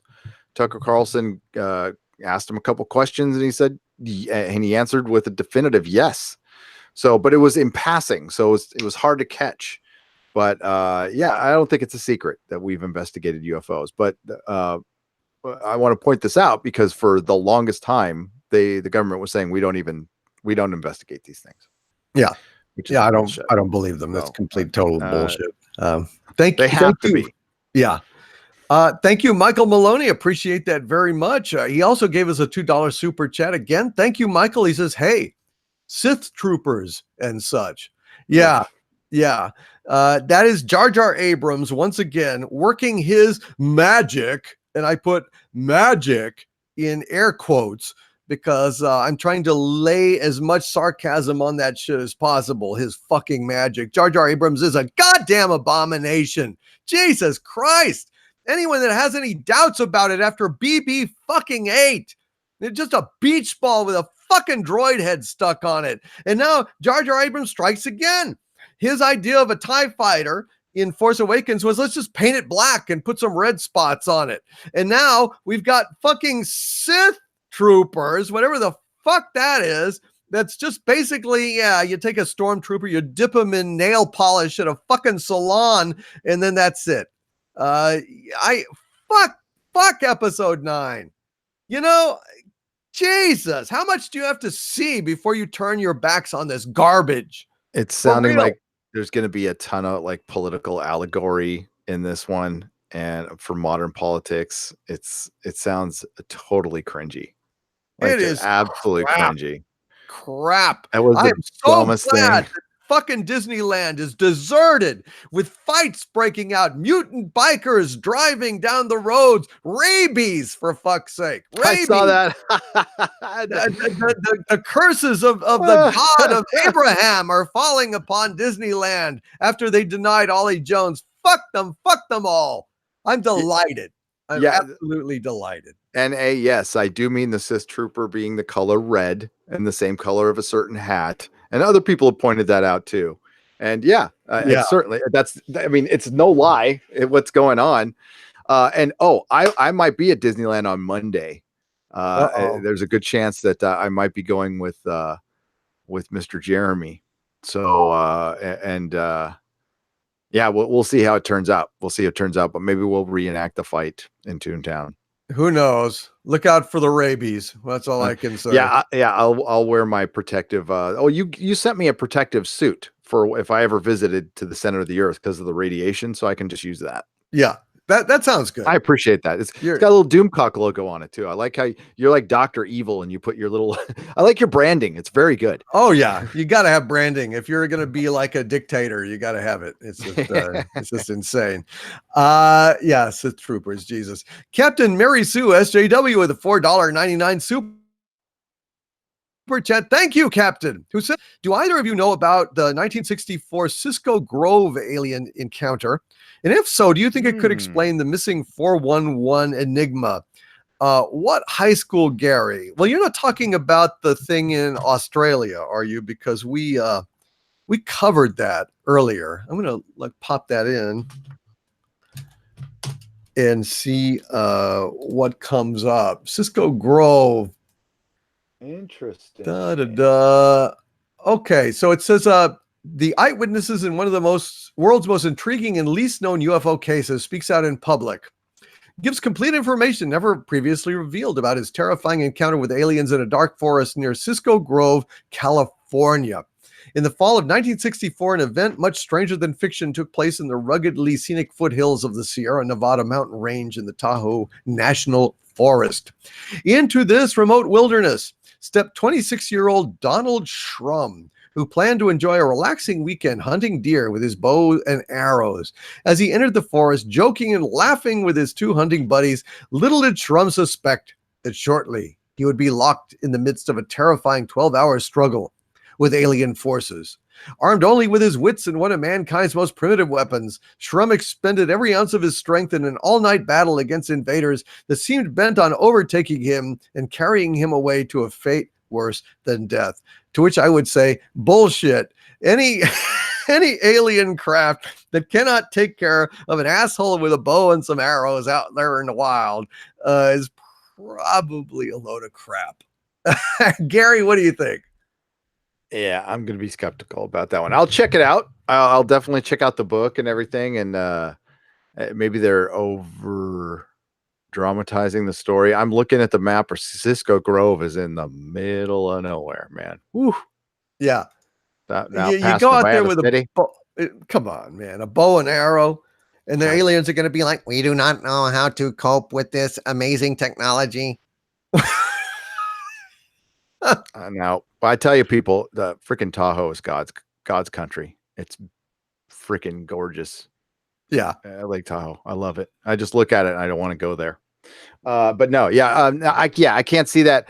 We were defeated by the bow and arrow, set back to our planet Alpha Centauri with arrows in our asses. They go back and say, well, Supreme Leader, we tried to get that there boy, but it had a bow and an arrow is what he called it. It was devastating technology, so we couldn't get him. I'm sorry. You will have your probe rescinded. It's just like, I don't see it. But Captain Mary Sue, SJW, perhaps I speak from ignorance. Who knows? Maybe he was fucking I'll check it out. Maybe, he was, hell on wheels with his bow and arrow. I don't know.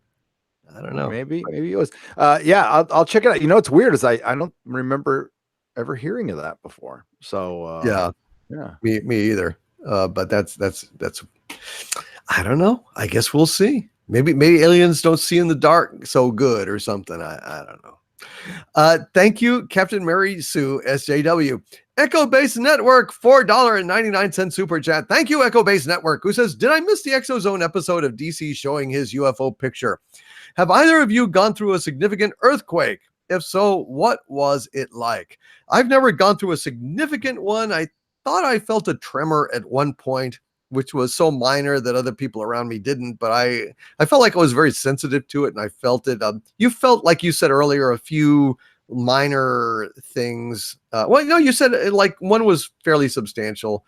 The Napa one that happened a few years ago, that one shook the house really good. But that's the worst I've felt. I felt a bunch of little ones. If you spend any time in Palm Springs, if you've ever been to Palm Springs, California, you'll feel one there within days because you're right next to the San Andreas Fault. Actually, I'm closer to it now, though. I'm within a couple miles of it, but I don't feel a thing ever. It's fine. I'm okay with that, to be honest with you. No, absolutely. You don't want to feel that stuff.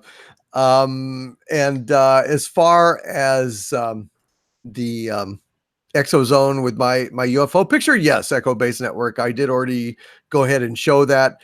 I may show that again a little bit later when we talk about the McMinnville stuff. I might go ahead and re-show those for you guys. But yeah, it's up there.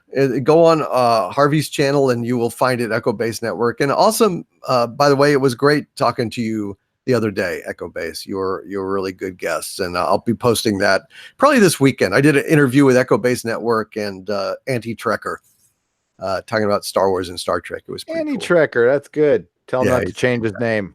Yes, don't go changing to try and please CBS. Yeah. They're so fucked. Yeah, he was. I'm sorry to call you out, Anti-Trekker. I love you, man, but he was talking about it publicly. He was like, I think I might change the name. I'm like, do not. It doesn't make a difference.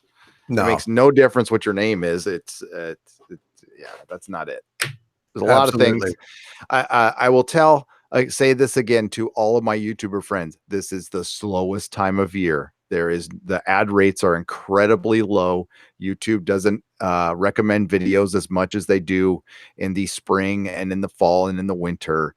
This is the time where do your chores around your house, make content, do your live streams. Things will be fine in September and October.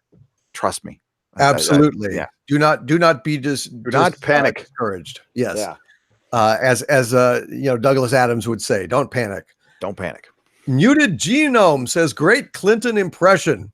Well, that's nothing. Let me go ahead and get into it. We'll go ahead and give you some Clinton. That's pretty good. Later on, though. Thank you, my friend. I appreciate that. I don't do President Bubba very often, but sometimes I'm inspired. Michael Maloney with a $2 super chat. Thank you, Michael, who says, if a town called Otiosburg shows you, run away. Otiosburg. Otisburg? Like from Otiousberg? I don't know what this town is. Is it the town that dreaded sundown? I don't know. I was thinking of Otisburg from Superman. Otisburg? Otis. When Otis was going to get his own little town in California, and Lex Luthor got mad. Yeah. I have a taste for beachfront property. I want Australia. Yeah. Thank you, Michael Maloney. I appreciate that. JC Shaggy with a very good point here in a super chat of $5. Thank you, JC. Says, hail Lord Doomcock. Sup, Gary? Have you heard you bring up Mel Brooks? He was a genius. In this woke world, we will never have another Blazing Saddles. It would seem not, but I think that people are going to get cool. I think that kids these days are coming up, and God knows we may actually start getting some politically incorrect humor again because of the young people who are growing up outside this influence, seeing how bad it is, getting sick of it. And I think they may change it. I really do. Gary, we've talked about this, that there's seems to be a lot of hope that we're hearing anecdotally from parents of kids who are saying, they admit that this is silly, that they like the older stuff better than the newer stuff. I think there is hope. Yeah. I mean, what's happened, and it's really unfortunate, and it just shows you if you live long enough, you'll see weird stuff, is we have a bunch of moralizing going on right now, but it's coming from a side I never thought I'd see it come from, but it's there. It's definitely coming largely from, we call it NPC SJW, but it's an extreme version of the left is moralizing like the PMRC did back in the 80s. So in the 80s, it was the right wing, and it was these uber Christians who were telling us that having the PMRC and moralizing and telling us, like video games are killing people and causing suicide. And now we're getting it from the other side, and it's freaking bizarre as hell. But I was very thankful. Go find it, Doomcock, on Bounding into Comics. He brought up a couple of movie critics who are they're older. So they came out basically saying, what is going on here? You guys need to stop. And one spoke specifically of moralizing within these movements, and everything, all this entertainment now has become a political platform, and now we're going to write a TV show to move or for the movement, basically. So you've lost art. It ceases being art. And that's what he's pointing out is we we're losing art. And it's an important thing. I think it's a fundamental reason that the Fandom Menace is here. It's not a political message. We want to be entertained. We don't want to be part of some movement, and we don't want Star Wars being part of any movement from either side. And you're robbing us of our mythology, what you have been saying for a long time. Just because it's not old doesn't mean it's not our mythology. Star Wars is our mythology. Star Trek is our mythology, and it's not your personal freaking political playground. It's something for everybody. And Kurtzman was given this. He was supposed to be the steward of Star Trek, and he's literally the guy who was given the keys of the castle and had a kegger and bought a bunch of coke and sold the jewelry, stole the mom's jewelry, and that's what he's done. So that's what's going on here. Sorry, I went on a little rant there, but that's I think things are turning around, and it's going to take a ballsy comedian to come out and be, and I think we might be seeing that already. And it's going to take, I think we play a part here, a very small part, but I think we play a part because we're bringing people together. It's not particularly me.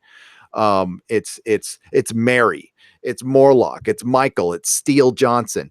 It's us congregating here, trying to fight this bullshit that's going on right now, and taking all the fun out of everything. No, I won't either, because I want my we need this. We need it. It's so important for our society to have this escapism and fun, because we don't focus on the differences in that. Nerddom used to be a real fun place. Yeah, we debate, but it would be a great place. Now I'm going to Comic-Con and I feel weird about it. I feel weird about it, and it sucks. I'm going to a Star Trek convention and I feel weird about it. I'm used to be the bastion of tolerance and acceptance for, shunned geeks all over the world. And now you never know when a goddamn Drekkie is going to jump out of the shadows with a fucking Mikey Spock action plank. It's just fucked up. It's really disgusting. Thank you, JC Shaggy. Mel Brooks indeed was a genius. And I hope that against all odds, we will see his like again. God knows I could do it. In my past, Gary, I have done a piece of comedy that is so fucking explosive that when I am ready to kick the bucket, I'm going to unleash it on the world. Nice. And it is going to, oh shit, Gary, you have no fucking idea how very, very, very, very funny and extreme. It every taboo that could possibly be violated is violated. And when it would be ultimate self-destruct. It's like the nuclear option. It would just be shit. There's no coming back from that. But I tell you, one day it's coming. The world needs that. The world needs to take its stick out of its ass. And shit, it will make. It will. Yeah, it would be. I not only have Harvey Cthulhu, I have this particular thing in my vault, and it is so toxic, so funny, so bad that it will shake the world. You watch you hear me now, believe me later. I can't possibly do it right now, but one day. I don't know if it's kicking the bucket. I don't know if I look forward to it, but yeah, it's I'd have to. It'd have to be to the point where to the bucket anyway. So maybe I won't ever. Yeah, it would be basically abandon hope. It would be like the minute you hit send on that, it's over. So there you go. Yes. Brother Malachi, a $10 super chat. Thank you, brother. He says, happy birthday to a favorite ginger lady and lead holder of the wrench, Mary. I know you went through a lot of junk in your life and hope that you know that you're appreciated. You are, Mary. You are 100% appreciated here in this chat by everyone here and by me for sure, and Gary as well. You are just a delight. You are you're a great friend. Happy, happy, happy birthday.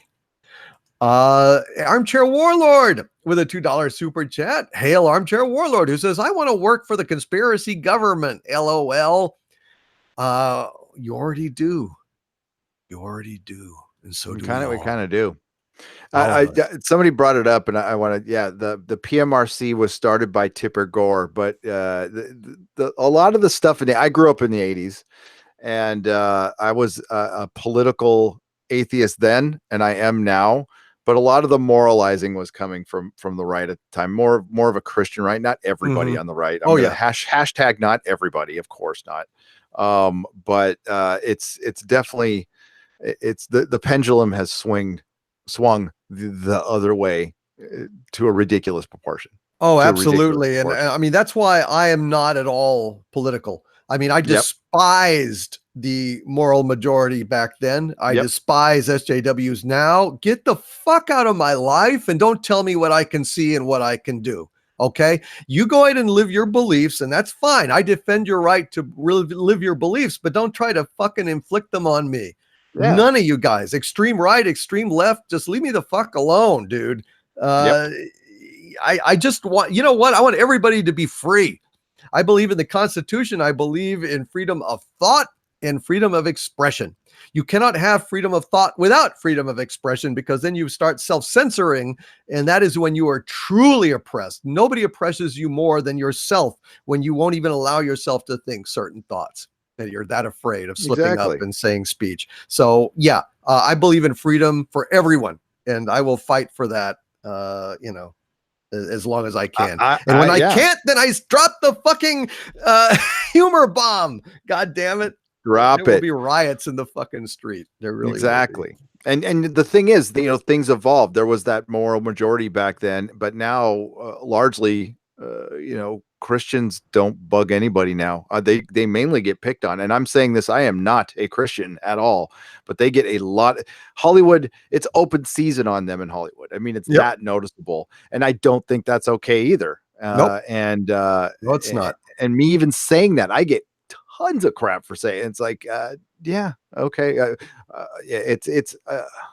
I didn't, I didn't expect I thought I was pretty good at predicting trends. I'd never thought I'd see where we're at now, and how far down the rabbit hole we've got down. I mean, when those kids were freaking out on college campuses about that freaking Halloween costumes, like, it's just gotten so dumb and not funny anymore. And at first I was laughing at it, and it's not funny anymore. No, it's not. It's not. And Christians should not be picked on. No group should be picked on for their religion. I mean, this is a country founded on freedom of religion, for God's sakes. Yeah. If you love America, you can't have that. And what completely gets ignored, because I do work with them a lot in AA, is like how much good they do. They do tons of good. And you know what? Mm-hmm. I can't say that for everybody. But I just know that a lot of them work directly through the Salvation Army and to help recovering alcoholics, the giving people who have nowhere to go. I mean, nowhere to go. They have to live some strict rules, but they give them something to eat. They give them a place to live. They give them a chance at life again. There's a lot of good being done. Just saying. Yep, I agree 100%. Thank you, Armchair Warlord. Cotton Candy Hair Jeremy, one of the most disturbing of Jeremys, with $1.99 super chat. Hail, Cotton Candy Haired one, who says Doomcock should have sang it like Skylar White in Breaking Bad. I guess happy birthday. I don't think I can quite remember how Skylar sang it. I don't know if she sang it like Marilyn Monroe or whatever, but I do know the only thing I really remember Skylar ever saying, honestly, is "I fucked Ted," which it would have enraged me to the point where that would have been the last episode. So, but yeah, I don't know how she sang it, but you're probably right, Cotton Candy Hair Jeremy. I should have sang it like, "Happy birthday to you. Happy birthday to you. Happy birthday, Miss Mary. Happy birthday to you." So happy birthday, Mary. Now you got it sang like Marilyn and how I imagine Skylar White might have sang it. Except that she probably sang it like happy birthday to you, happy birthday to you, happy birthday to you, happy birthday to you. I fucked Ted. That would have been my version. Thank you, Cotton Candy Hair Jeremy. Captain Spire, $2 super chat. Hail Captain Spire, who says Doomcock got the package. Did you, Gary? Jaloja. The package. Who is it from again? Captain Spire. Yes. Captain Spire.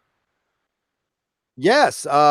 Captain Spire. Didn't I read that yesterday on Toxic Mailbag? I have the package, and I will be showing it on Friday.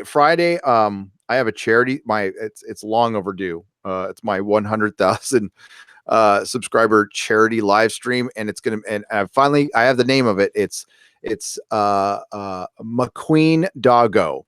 So it's going to be McQueen Pet Her Doggo, and it's going to be a charity for Emily Clark's charity for her head injury charity, and then we're going to partially give one to the some money to the Huskies that a bunch of normie shitheads adopted a bunch of Huskies because they like Game of Thrones, and then they realized they were dogs and they required food and love and they couldn't handle it. Stupid effing.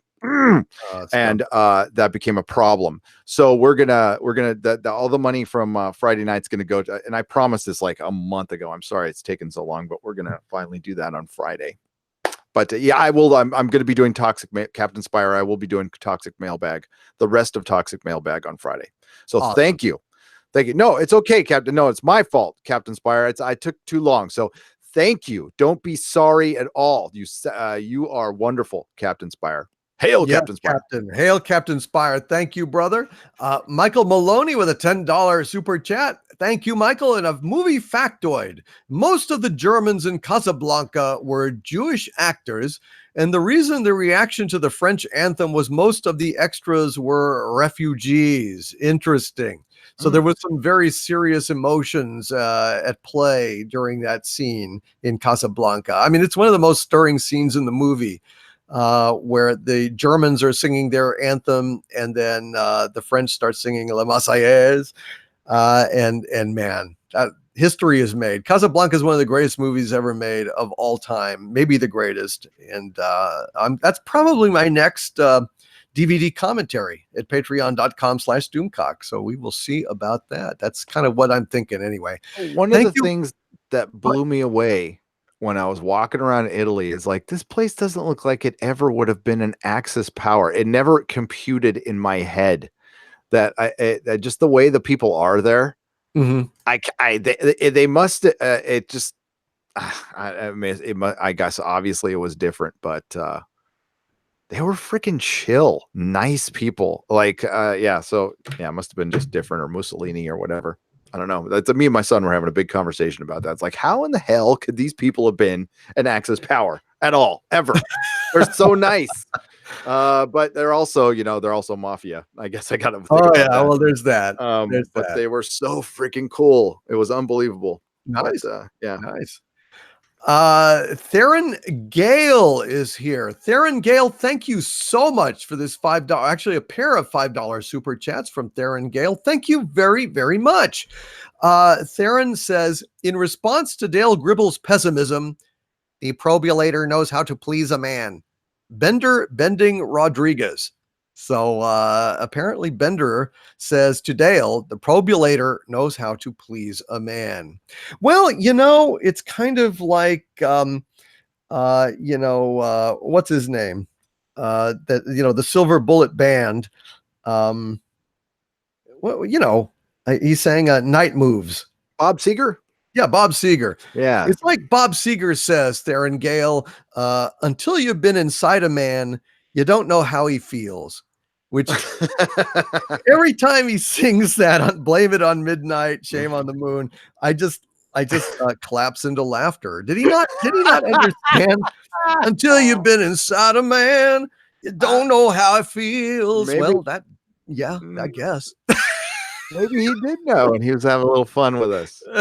Maybe so. It's the most homoerotic lyric ever in mainstream rock and roll. Kind of like every Batman and Robin comic from the 1950s. Yeah, It's pretty much a gay joke for 10 years.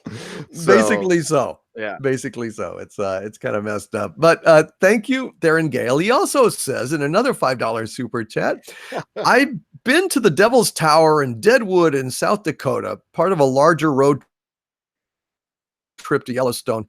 Of all the US states I visited, I'd move there. Well, there's something to be said. If you want to be sure and not suffer when Yellowstone goes off, live close to it. You'll probably get taken out pretty quick and not have to live through the Mad Max dystopian hell that would surely follow. You would live in Deadwood, South Dakota. South Dakota, down by the Black Hills is gorgeous. It's great. The rest of the state, I don't know.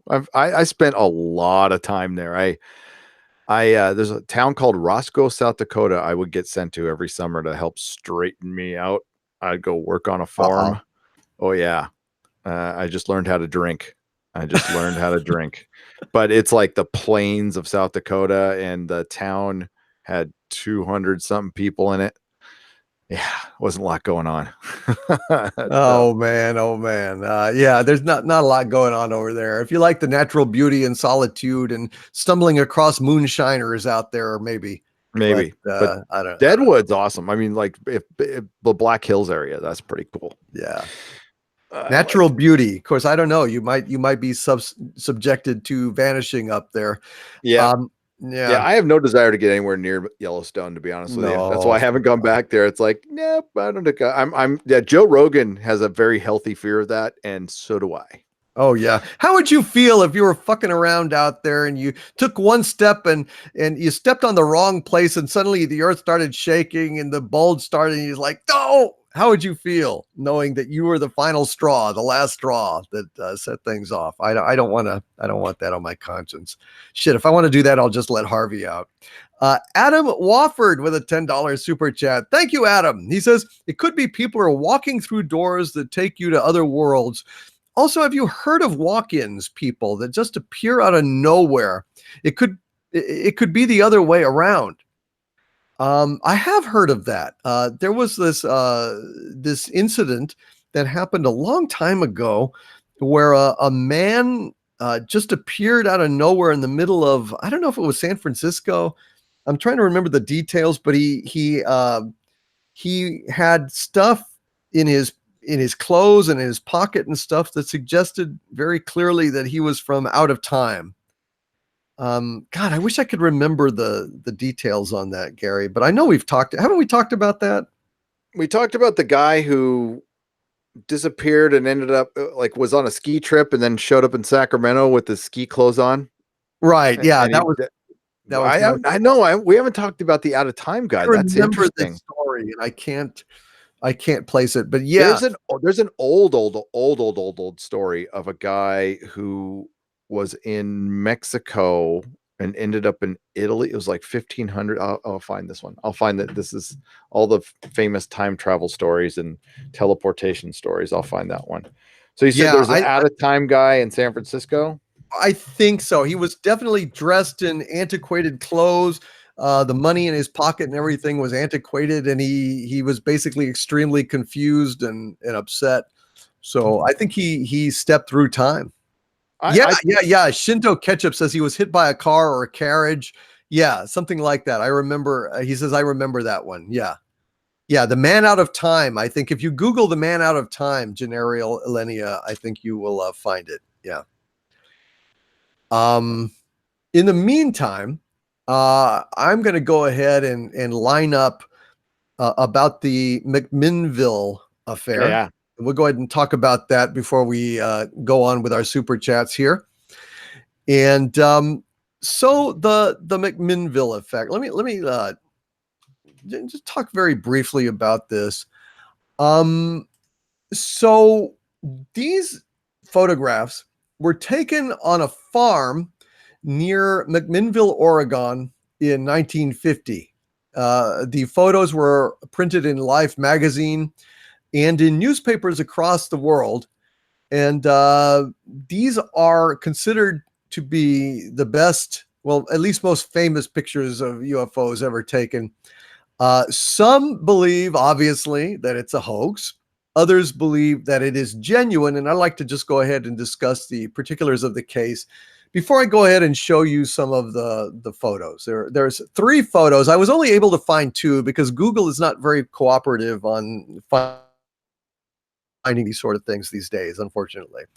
I mean, I thought it would have been very easy to find the set of 3, but really I only found, I think, 2 different versions of different blow-ups of 2. But so anyway, this happened on the farm of Paul and Evelyn Trent, which is about 9 miles away from McMinnville. And this was on May 11th of 1950 at 7:30 p.m. So Evelyn was, feeding rabbits. She was walking back to the house, and she saw a slow-moving metallic disc-shaped object heading in her direction from the northeast. So naturally, she yelled for Paul, who was inside the house, saying, "Come see this." He ran outside. He saw it.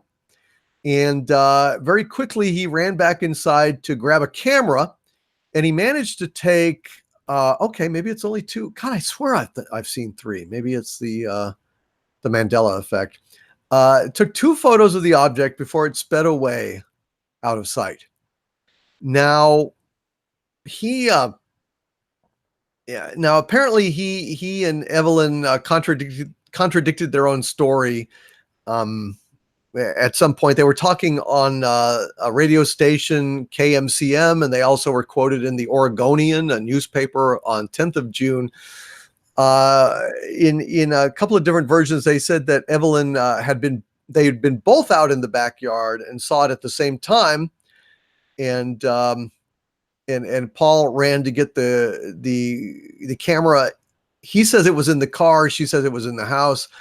And regardless, it was preloaded with film.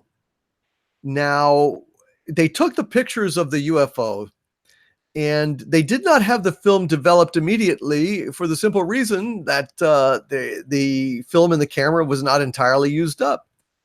And so the remaining frames were used in shooting family photographs for Mother's Day. Then they took it in.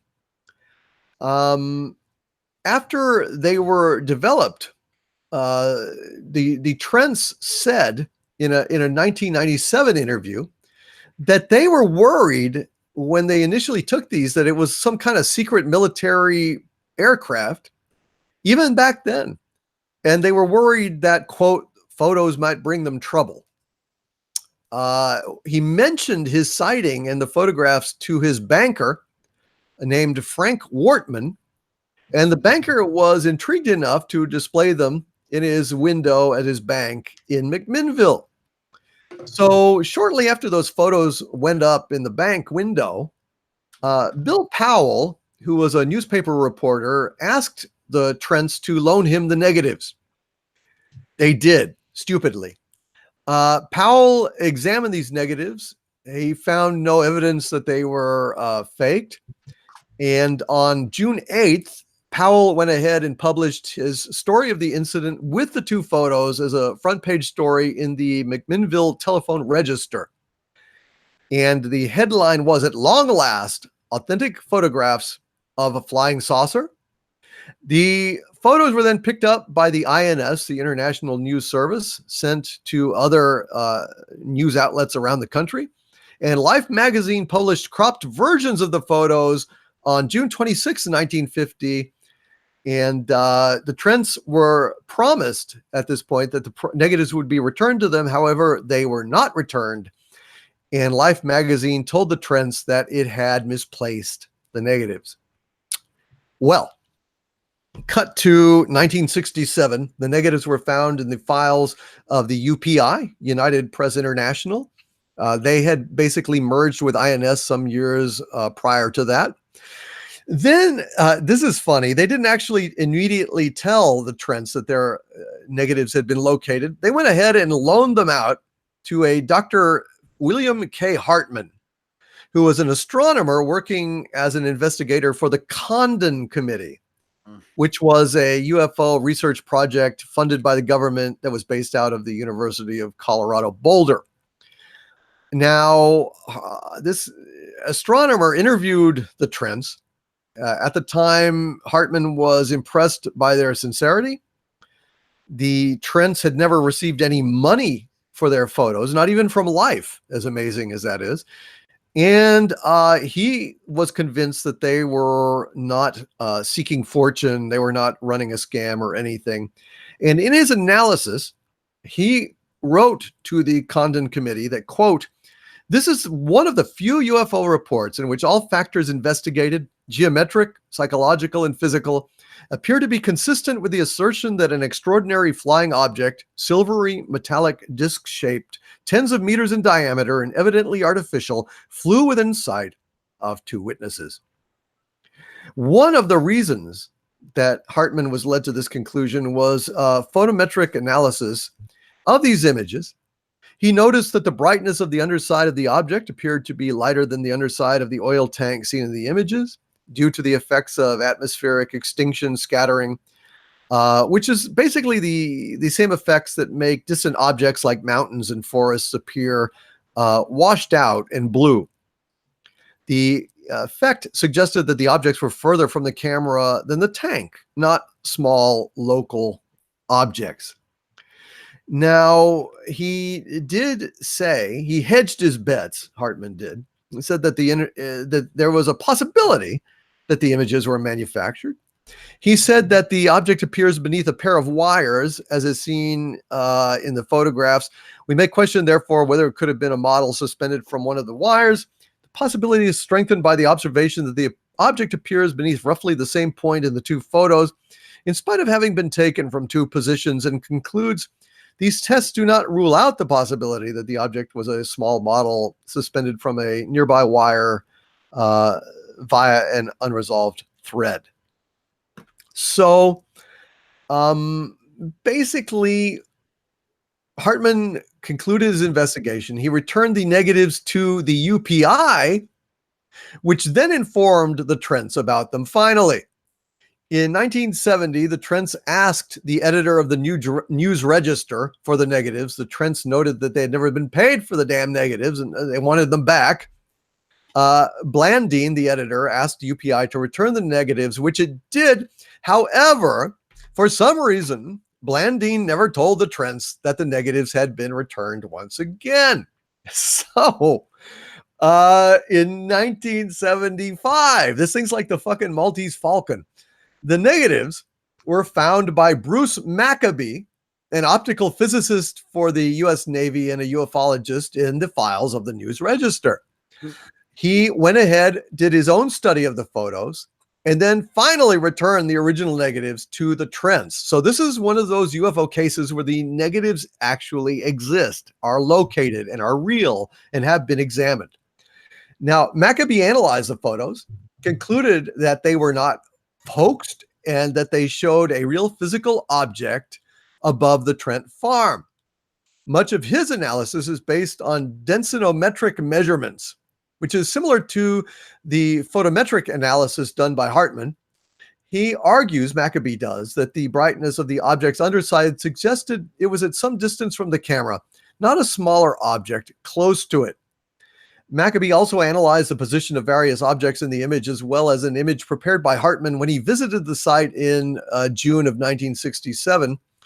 Based on this, Maccabee argued that the line of sight of the two images intersected some distance behind the power lines seen in the photos, providing further evidence, in his opinion, that it was not a small model suspended from the lines. Maccabee stated that his analysis of the object did not find any evidence of a thread or string suspending it from the power lines, which negatives would facilitate. You know, if you've got the negatives, you can see a lot more detail than in prints. So there is some further arguments about shadows in the objects prove that they were taken in the morning rather than the early evening, as the Trents had claimed. So if they were mistaken about that, then are they lying about other things? Blah, blah, blah. Maccabee argued that cloud conditions in the McMinnville area on the evening of the sighting could have caused the shadow irregularities that are noted by skeptics. And so at this point, I think Now, what I would like to do is go ahead and show you guys these photos. If I can go ahead and present. Always the question whether I can present or not. Let me see. Oh, but I have to actually show the screen. Yeah. Yeah. So right? you hit Screen share, Gary. Yeah, you hit that little Okay, the green screen share, then go to application window, pop on what you want to share and hit share, and then present to everybody. Application window. There we go. All There we go. right. So can everybody see this? We could see Can you it. see it, Gary? I can see it. Okay. So this is one of the photographs. Now you look at these wires here, particularly these wires. Look at the wash, the kind of lighting level on the bottom of this thing. Look at the density in certain parts of the thicker wire. Notice how dark that is. Notice how dark this pole is. This is more washed out than any of these dark parts here. That to me looks like it is definitely behind these wires. And they have had the negatives. Look how this little like wire shows up. And this is a shitty print, by the way. This is a pixelated, web version. I don't see it. I don't see it. If there would have been a wire there, I think that the lighting would be. This is not a tiny model, Gary. No, it would be just as that's a perfect example. Up on the upper left there, when you go to the wires, you see how dark that is. If it was hanging from one of the middle ones, for one, all you have to do is look at this, and if it was hanging from a wire, maybe it's light and it wouldn't cause any tension on the wire, fine. But you can see tension on the wire to the left. You can see it sagging to the left. Yeah. So, and I don't know how I could figure this. It's weird. I mean, you're an artist. I am an artist. There's certain things we can kind of pick out. Like I can pick out when something's like not perfectly centered. Right. It's and I'm sure anybody who's somewhat artistic can figure that stuff out. And you know about, but the washed out part is the most important thing. That looks like it is farther away. Absolutely, Gary. Look at the like level of lighting on this pole here. Yep. Which is in the background, definitely from this. And that seems to more closely match the level of shading on the bottom. And unless, I know a lot of skeptics like to do this in all UFO photos. They do it with the moon photos and stuff. But unless you're there, I mean, we're only seeing what's within this little rectangle here. So there's a lot of things that can affect light, when you're outside. Now, I'm assuming this is a cloudy sky. I can't tell because it's a black and white. Is that a clear sky? There's other photos where sky? it shows it, Gary. There are. Yeah. It's a cloud. Yeah. And is this one of the cropped ones or not? Yeah. This is one of the cropped ones. I looked and I mean, maybe you could find something better. No, I haven't seen a better UFO. I mean, like, I can't think of a better UFO photo. The only one that's somewhat better, it's a video. And it was, God dang it. Was it Maccabee? Who's the doctor who was pulling the little, the pieces of alien? Bill Mack. Yeah. And he's the one who got the Turkish UFO. Right. That one's badass. That's a good video. But these are these pictures have held up over years, and I think they're legit. Decades. And the negatives have been looked. Now look at this next one. Look at that. Yep. Now, Jesus Christ, look at the haze where this is the actual uncropped one. So you can even see a fingerprint up there on the negative. And some dirt. I mean, this is the real deal. This is not as badly compressed as the other. Notice how in the distance, that side of that hill is very faded out, like this thing. And it's more faded than this. So it was closer here. Yep, and it was going away. It was closer there, and now it's gone. It's rotated and it's moved away.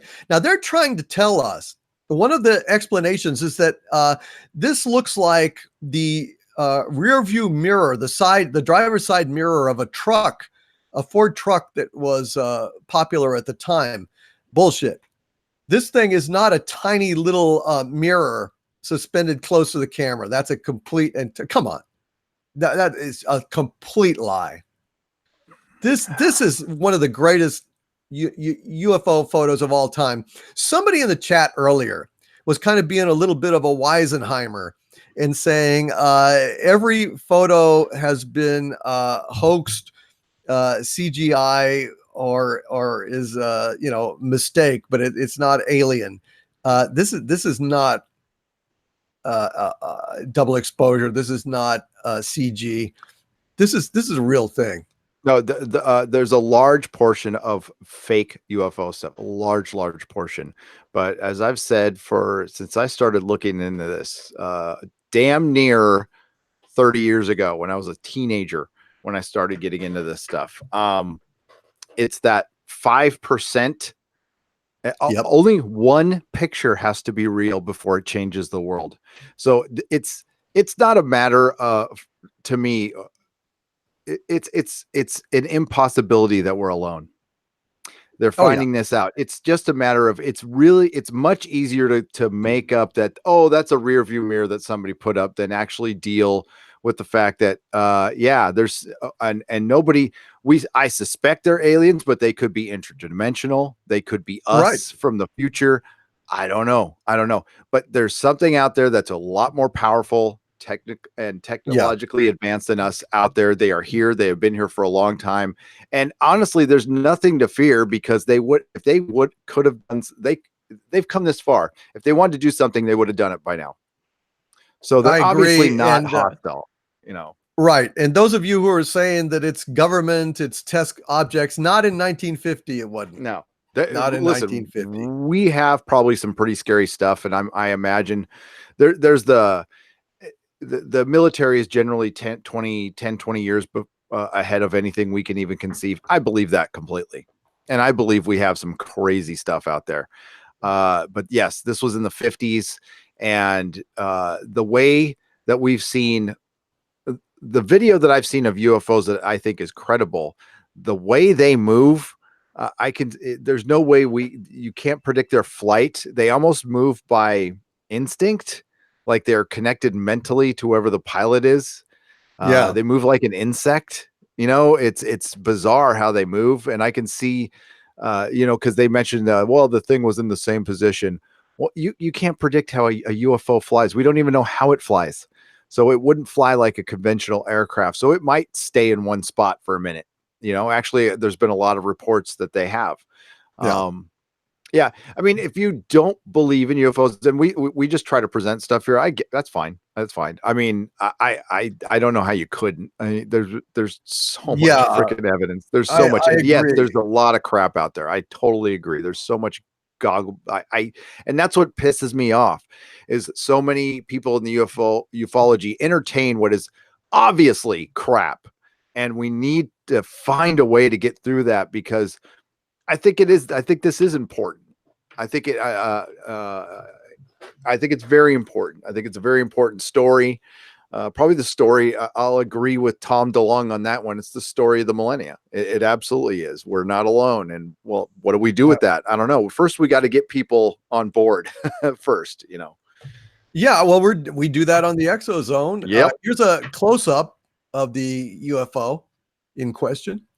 And boy, it's a peculiar looking thing. God, I'd love to go back in time and be there to see this. It is iconic. I mean, there's certain photos that are just iconic, and this is one of them. Yep. Along with a lot of the shark photos in that National Geographic issue in 1968 that they flipped through in Jaws. And there we go. There's a different, like they went ahead and changed the exposure on that one so that you could see it a little bit better. But no way is that a model that is suspended. I just don't buy it. No, I don't buy it at all.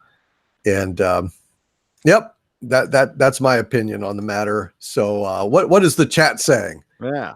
What are you We guys will saying? find out. Well, as far as there's two. We got Vienna Wells. Vienna Wells, who follows me on my channel as well. Live long and prosper, Vienna. For it gives you £50 and says, "Have you read The Lost City of Atlantis by Massif? Could reveal how life survives on dark alien worlds. It was part of a talk with William Brazelton, a biologist at the University of Utah during the 2019 Astrobiology Science Conference." I am not aware of that. Are you? No, I'm not aware of that, but I am aware of the fact that there are those amazing, bizarre creatures at the bottom of the ocean that live next to volcanic vents, and they can survive Yes. intense, insane heat and filter toxins. They live on the toxic sulfuric shit that is spewed out of these volcanic vents. Life can function in vastly varied parameters, and to think that you couldn't have life on Europa underneath the ice, or Titan, you're crazy. I absolutely believe there's life beneath the ice in Europa, and there's theories out there that there might be life in the clouds of Venus, like by microbes, not like intelligent life, but Right. microbes, because there is some evidence that there might be something bizarre going up there, and the temperatures in higher elevations are not so bad, yeah, it's interesting. I think, as with UFOs, I understand why the government covers up UFOs. I do. I mean, it can mess up belief systems, and maybe they know something we don't that we really shouldn't, you know. But there's other things that we're going to get into in future episodes. There's a suppression of history. There's a suppression of archaeological finds with Michael Cremo and stuff, the out of place artifacts. There is a suppression of history that I find curious. Like, why does that get suppressed? Why does that get covered up? That's bizarre to me. What about history should we not know?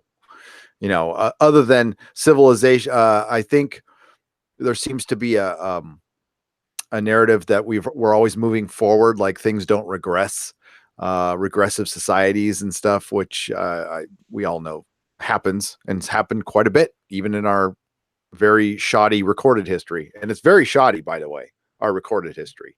Oh yeah. I didn't even realize it until I started getting into that stuff, like how little we know. But yeah, let's get more into the chat. I was kind of looking. Sentient says autocorrect is killing me. Tell me about it, especially when I rely on it so much. I'm the worst. Absolutely. It's just crazy. We've got 100 Canadian dollar super chat here. How's it going, eh? Theron Gale. Thank you, Theron Gale, so very, very much for this very generous super chat, brother. Hail Theron Gale. And he says, up here in the Canadian Shield, we have tons of nickel, copper, gold mines. Geomagnetic phenomenon are not uncommon. All of the orange rock is riddled with conducting IT metals, and we also have an overwhelming proportion of the Earth's liquid fresh water flowing through it. Interesting. In the Canadian Shield, tons of nickel, copper, gold veins with geomagnetic phenomena not uncommon. Where's the Canadian Shield? I'm checking that out right now. Yeah, that's interesting, Theron Gale. Yeah, you must experience a lot of weird phenomena up there then. I've never been to Canada. I love Canada. I love to look at Canadian TV, and God knows Shatner's from Canada, and so are the kids in the hall. So two of my favorite things. Yep. Also, Canadian Amazing Race is far superior to American Amazing Race, for those of you who like some reality TV. In the same way that the very, very, very best survivor out there, guys, is the Australian Survivor. Australian Survivor kicks the shit out of US Survivor, and the greatest survivor of all time is Christy. Christy from Australia. All of you Australians out there, is the single greatest conclusion finale of Survivor I've ever seen. The Australian Survivor with Christy. She is, in my book, the survivor of all time. Sorry for that digression. I just had to say that. Christy, if you're out there, I love you. I hail you. I admire you. You are the best survivor of all time. Gary, did you find out about the Canadian Shield? I did. So it's the area. It's I don't know what kind of area you call it. It's surrounding what is the Hudson Bay. So I guess it's the area around the Hudson Bay. Am I off? Yeah, Canadian Shield. Yeah. Nice. So it's a massive area. It's Jesus Christ. It's huge. And I've been to Canada. I've been to British Columbia. That's it. But I was like 7, so I barely remember it. Man, I tell you, I would love to go someday. It's just a beautiful, beautiful country. Not like I live super. I could drive there in a couple days. Nice. Pretty easy. You're pretty. Yeah. Well, I you're need way to go far someday. south. I was going to say you're far south. Yeah, center of the earth. Right. You might have a. Don't you have an exit? Don't you have a Canadian exit? Oh yeah. Well, I haven't got a Canadian exit.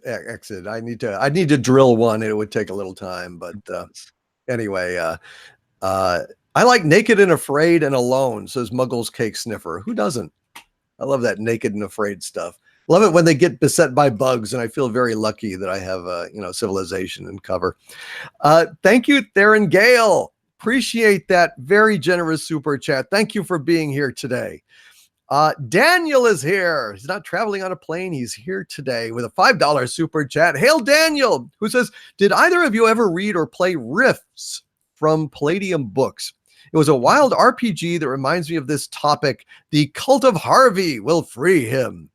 Rifts from Palladium Books. I've never played that RPG. Gary, I guess you're not really a gamer. No, I really suck at games. I really do. It's a gift how bad I am at everything. I played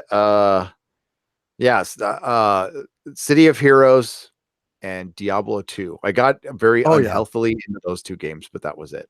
Oh yeah. I've enjoyed Diablo. I got City of Heroes, but I never really got the chance to super get into it, but it sounded like super fun. Of course, I played a lot of D&D and a lot of Steve Jackson games. One of my favorite games was Illuminati, which was a whole lot of fun. Even then, I was a conspiratorial youth at that juncture. Daniel, thank you very much. I'm sorry neither one of us has played Rifts, but maybe keep an eye out for it. Maybe I'll play Harvey at it. He'd probably kick my ass. He's very good at that kind of paranormal stuff. Thunder Robots, a $2 super chat. Thank you, Thunder Robot. Says Bigfoots are the alien race that are in the UFOs. You think Bigfoots are flying around in the saucers? Gary? I don't know. Yeah, maybe they I think it's remote controlled at that point. I think they're in the forest, flying them around and effing with humans every day. I think that's what they'd like to do. They're like, we're going to show up in front of somebody who nobody will ever believe, and we'll fly our radio controlled UFOs around. That's it. Yep. My hypothesis, Gary, is that the UFO, the Bigfoot UFO connection could possibly explain the shoes, because it's like, they find Timmy with the shoes on and they go, shoes. We don't need no stinking shoes. And they take the shoes off because big feet don't wear shoes. I think they're offended by shoes because they don't make shoes big enough for their big feet, and thus they get outraged. That's my take on it. The Equalizer in the chat says Yellowstone Park is actually a super volcano. I understand that the Old Faithful geyser has sped up some. No one really discusses the Yellowstone super volcano, but sooner or later. Yep. Yeah. It's overdue, but I will remind everybody, scientists don't really know how often it pops up. They love to estimate, but scientists have also been telling us that the Earth only gets hit by a big rock once every few million years. And we're starting to find out, thanks to the work of somebody who is not an accredited scientist, but in these modern times, with so much access to the internet, we're going to find out there's more. You know how like amateur astronomers half the time end up finding stuff as much as professional astronomers. Yeah. If you have somebody who is obsessive compulsive enough, like say Randall Carlson out there, who probably knows as much, if not more than any geologist, accredited geologist on the planet, because I don't think this guy dates or anything. I think he walks around and looks at the earth and I think he's just, almost a little OCD with that. According to him, this planet is pockmarked with has been hit by a lot of asteroids, and now they're starting to think that the end of every major age, like the end of the Bronze Age, was ended possibly by a meteor that hit in the Indian Ocean. He's still working on that one. He hasn't fully got back on his hypothesis on that, but yeah. So just to make people feel easier, scientists don't know how often that thing is supposed to go off. They can think they know, but they don't know. Hopefully it's not in our lifetime. There's not much we can do about it. I mean, we could move away. Not a damn thing. So hopefully not. A couple of really good chats here. Congo Red Jr., who is one of my Legionnaires. Hail Congo Red Jr., brother. Good to see you here. Now, Congo Red Jr. is a skeptic. Congo Red Jr. says a photograph isn't evidence. When there is solid, tangible physical evidence that can be tested and studied, then we'll see. To which I would reply, tell prosecutors that a photograph ain't evidence when they are sending a guy over for being caught on video surveillance for jacking a car. Sometimes photographs are evidence. So I would just say that. But I understand you're skeptical, and fair enough point. My Legionnaire, Congo Red Jr. And brother, thank you for your support. Valentine's Tube says the Anunnaki, specifically Anki, put the secret to eternal life deep in the sea. Can you say immortal jellyfish? Yes, there is the immortal jellyfish. That thing exists. It can revert itself back to basically a child, to its younger form, and it just does this over and over, and it literally lives forever. And so once something can exist in nature, it exists. The most frightening thing is that zombie ant. That means zombies exist in nature. Now I don't know if it'll ever affect humans, but that means immortality exists within nature, and I think it's incredible. They just Ancient Aliens had a really good episode 2 weeks ago on all the weird deep sea creatures, and they talked about octopus too, how bizarre they are. And they are. They're very alien. Well, yes, they can absolutely. They can restructure and rewrite their own DNA at will. That's something that, if it ever got smart enough, could take us over in a hot second. Well, it can't live very long out of water, but you know what I mean. They would build domes and robots. No, they're pretty smart. They can unscrew a jar at least. Thank you, Thunder Robots. DJM Voices with a $10 super chat. Hail DJM Voices, and thank you, sir. He says, hail DC and Gary. I have trouble buying underwater civs because you basically need a whole new playbook for how technology progresses without first mastering fire. Well, DJM Voices, I see what you're saying, that basically there wouldn't be an underwater technological civilization unless they are not native to this planet. I mean, that is also possible, whether they came from another dimension. God knows what kind of underwater technologies they might be able to marshal. If they were bioluminescent or electrical beings like electric eels, for example, God only knows how their evolution might develop. I mean, Jesus, I read a thing that said that foxes actually use Earth's magnetic field to hunt. So foxes use and perceive the Earth's magnetic field. So if you had a race of underwater creatures that naturally channeled electricity, were able to harness magnetic power or something naturally, then God knows what the hell they could do after, a few million years of undisturbed evolution down there. But then again, I don't know. I suspect it's more likely that there's, underwater UFO bases from another planet, and they go underwater because hell, we can't find them down there. Yeah, but I don't know, Gary, what do you think? I think I think if aliens are here, that's what they are. It'd be the easiest place to hide, because we wouldn't even be able, if they're, as long as they're quiet, we couldn't detect them if they're that far down. And obviously, if their ships can travel, through interstellar space, they can travel into the oceans, I guess. We'll see, there's the USO thing. It was the focus of unidentified, and it's interesting the way those that especially that little Tic Tac UFO was shaped. It's almost like it was shaped to go in, water. Didn't look like it was like very aerodynamic. It looked like a flying Vicodin. So yeah, weird. Yeah, you're right, dude. So yeah, it's just very mysterious. I don't know if we'll ever know the truth. It may be coming sooner than we think, but until then, it's fun to speculate on the ExoZone. Michael Maloney with a $10 super chat. Thank you, Michael, very much. And he says, heads up, Egotastic just posted some Picard info, new Borg and Bajorans without ear rings.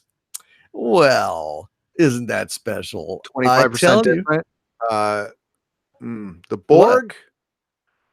I did hear about the Borg. I heard that was a possibility, but I'm sure you know some stuff. I said some stuff on my live stream yesterday that it looks like Section 31, of course, is involved. This comes as a surprise to no one because it's Alex Kurtzman, and he either is in complete love with his own stuff and always has to have Section 31 behind everything, or maybe that's the only playground he's allowed to play in. Not sure. Don't care at this point. But it's there's going to be a couple things in the show that might piss off some Star Trek fans. that might.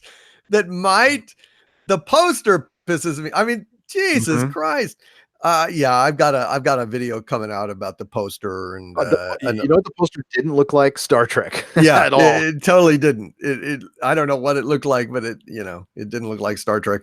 And I've got another Tweets from the Lair coming out because I wrote some pretty vicious and funny tweets this week. So I'll be talking about the poster there, and also showing my poster on YouTube that I did over Twitter. So yeah, new Borg, wonderful.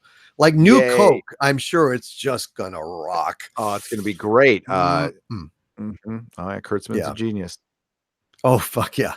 Thank you, Michael Maloney, for that heads up. Mech1164 with a $5 super chat. Thank you, Mech, who says, got here a bit late. Gary, did you get any more on the Flux Liner and the Senator? Flux Liner and the Senator, Gary, did you? Flux Liner and the Senator. I'm trying to, I'm going to have to get my memory jogged on that one. Okay.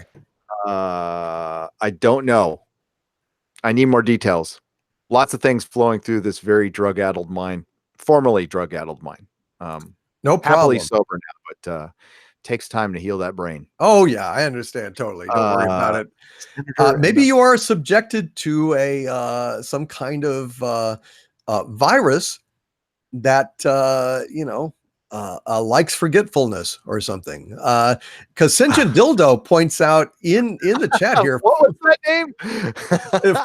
Fun fact. Get this: rabies virus instills fear of water in its host because it can't survive in water. Aliens are around us.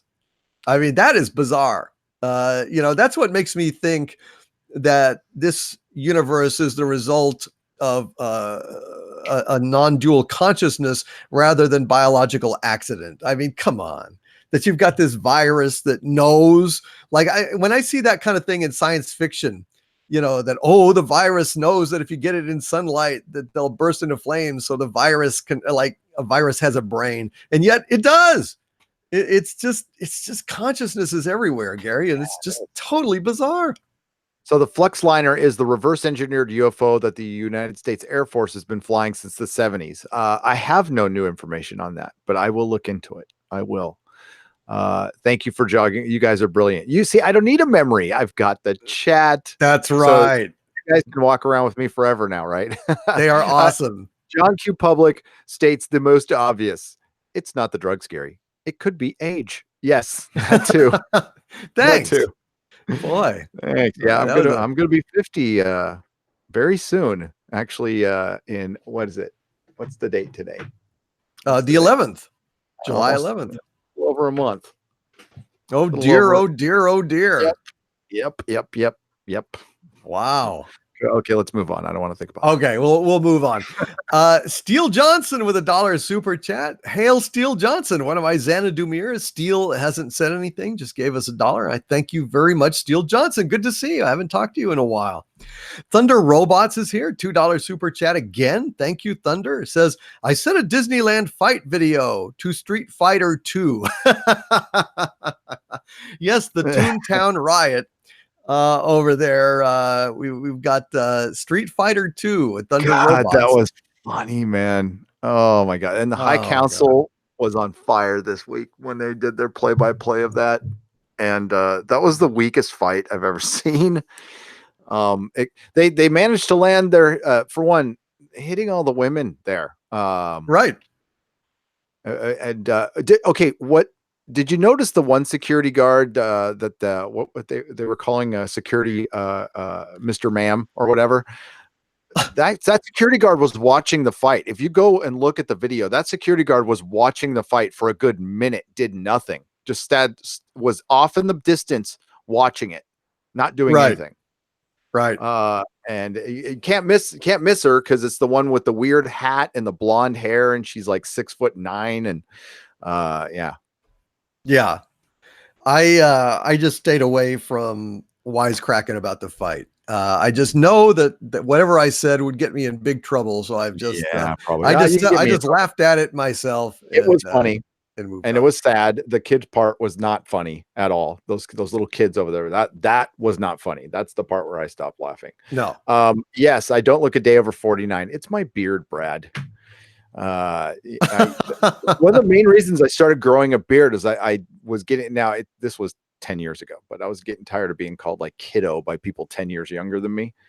Age has caught up to me. Yeah. Really caught up to me. It's all right. Not getting older, you're getting better. Hey, there you go. Yeah. Destiny Captain, one of my Xanadu mirrors with $1.99 super chat. Thank you, Destiny Captain. Says, have you guys covered Oak Island? I think we talked about it. I don't totally understand that, guys. Maybe you can help me, chat, on that one. So it's supposed to be, it's some Illuminati conspiracy site where back in the 1700s, somebody buried some kind of treasure back there, right? Right. That's what we're looking for. There's some kind of treasure buried in it, and they keep, it just kind of, it kind of reminds me of tweakers when they think they lost their drugs and they're in the tweaker house and they're looking around the carpet thinking they lost like pebbles of meth and stuff, and they're just looking and looking, and they never did. They ended up doing the drugs and they just forgot because they're tweakers. That's what Oak Island kind of, I don't know all the details of it though. And it looks like they spend a lot of money digging a lot of holes, and I guess it's hard, I get, because of the water table or something, and it's dangerous. Yeah. So what exactly are they looking for? Buried treasure, I think, right? I mean, it's just basically buried treasure, which, for me, I don't really chase buried treasure stories. I don't care. I mean, if I'm not going to get the treasure, I don't care. Yeah, exactly. I mean, like honestly, it seems like a lot of work where, you could just save a lot of money by not going there.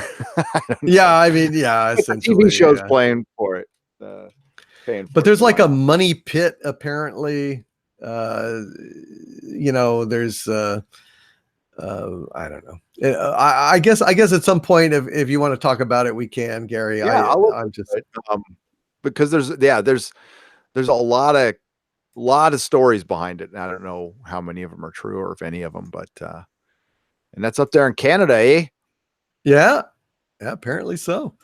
The Big Joe is back, glaring malevolently with a $9.99 super chat. Thank you, the Big Joe, who says, I lived through the Northridge earthquake in 94, only 2 miles away from the epicenter, and the whole thing was surreal. I'll never forget seeing all the collapsed freeway overpasses and destroyed homes, like an apocalypse. Jesus. Yeah, I thank God I've never had to live through something like that. It just must be so disturbing in so many different ways, Gary, to just walk out and see your world destroyed like that, you know? Yeah. The only, yeah. When I moved up to San Francisco in 2003, there was still damage here. Like there was still freeways that went nowhere, like bridges that, and they finally cleared most of them out in the last 10 years. And then they finally redid the Bay Bridge because they were supposed to do it like right after the earthquake because that was incredibly dangerous. And they just replaced it with another incredibly dangerous one that could go down probably just as easy because they went cheap on it. But yeah, I've never, the only thing I've ever seen is growing up in SoCal, we have the wildfire problem. Not that I've seen, neighborhoods just laid waste and it looks like an apocalypse. It looks like a nuclear bomb hit. But that's nothing like that. That'd be surreal. I'm glad I haven't experienced that. Yeah. Brother Malachi says you have to realize part of the issue at Disneyland is the legal code. Security guards are only legally required to observe and report. Also, SJW Disney is probably afraid to be sued over bigotry. Yes, I would agree with both of those. And I found that weird rule out at Comic-Con. At Comic-Con, the security guards inside are not supposed to lay their hands on you unless they are cops. If there's actual cops inside of Comic-Con, but the ones outside can for some reason. I don't know why the laws are that way, but there's lots of weird rules when it comes to security guards, like laying hands on people and actually touching or breaking up a fight or anything. That is true. Yeah. That's a good point. Thank you, my friend. Valentine's Tube with $1 super chat. Thank you for that $1, Valentine's Tube. Didn't say anything, but appreciate the $1. Oh, listen, every bit helps, guys.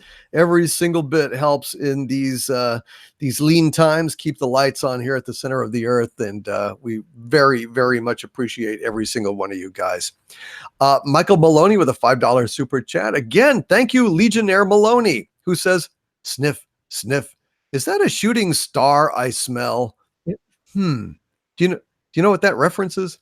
Probably Star Trek Discovery. I have no idea. Oh, is that a shitting star I smell? Yes. Oh, yeah. Michael, any word in the chat about what you meant by that mysterious utterance, Michael Maloney? If you could go ahead and say something here in the chat. And John Q. Public asks a good question. Why does Disney not hire actual cops like malls do? Someone could have been seriously injured or killed. They don't care. They're busy going ahead and biometrically scanning your kids and fingerprinting them like criminals and stuff. But they don't really care about security. Maybe in some future ExoZone, if I can contact my old friend who used to work for Disney. I haven't talked to him in years.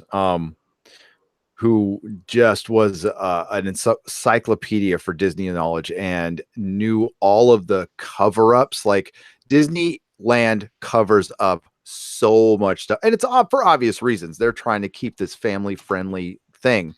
There's been fights, there's been deaths, there's been accidental deaths, there's been stupid accidents at this park, like tons of them. But for years and years, you would think nothing ever happened there because they were so good at protecting their reputation. And that's, we even see that with the outside of Disney.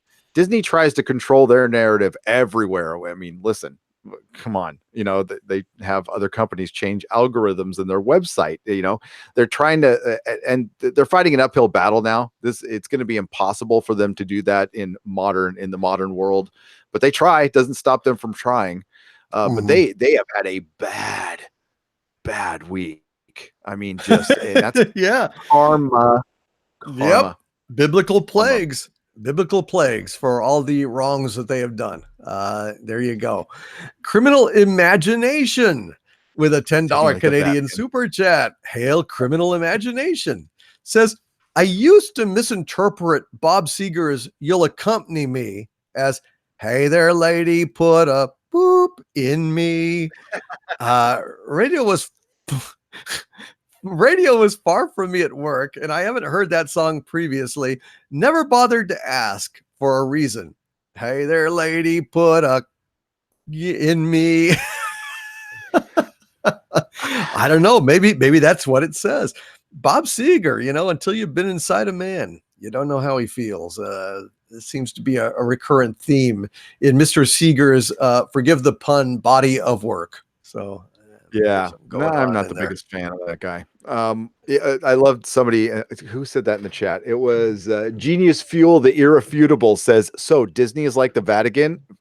You know what? They kind of are. I think that is a great analogy, that Disney is kind of like the Vatican, and they have their share of worshipers too. They have their share of people who just do everything they say, love everything they do. And that's fine. But they are a shadow of what they used to be. And yeah, they really are. And I don't think they're coming back either. I think they're going under. I look forward to their demise, their treatment of the fans, and what they have done to Marvel and Star Wars is unforgivable. And I listen, I know we're a little early on that. MCU looks like it's just better than ever, but it's over. They're not going to move any stories forward. We're going to find out with Phase 4, but as long as Disney and Marvel are okay with, hey, we're going to have to start over again, and if they're patient and they're like, hey, our movies aren't going to do as well as the ones with Robert Downey Jr. for a while, then they'll be okay. But that's not how entertainment companies work. Like they're not going to differentiate Avengers Endgame from Black Panther 2. They're just going to go, it's another Marvel movie. Why didn't it do as good as the previous one? That's all they care about is bottom line. And that's going to be a problem in the future, because they've raised the bar so high now that there's almost no way they could achieve that again. So that's going to be a problem. And then they're going to make weird creative decisions. And if they go woke, then they're definitely going to go broke. But we're already seeing it with Galaxy's Edge falling apart with Star Wars.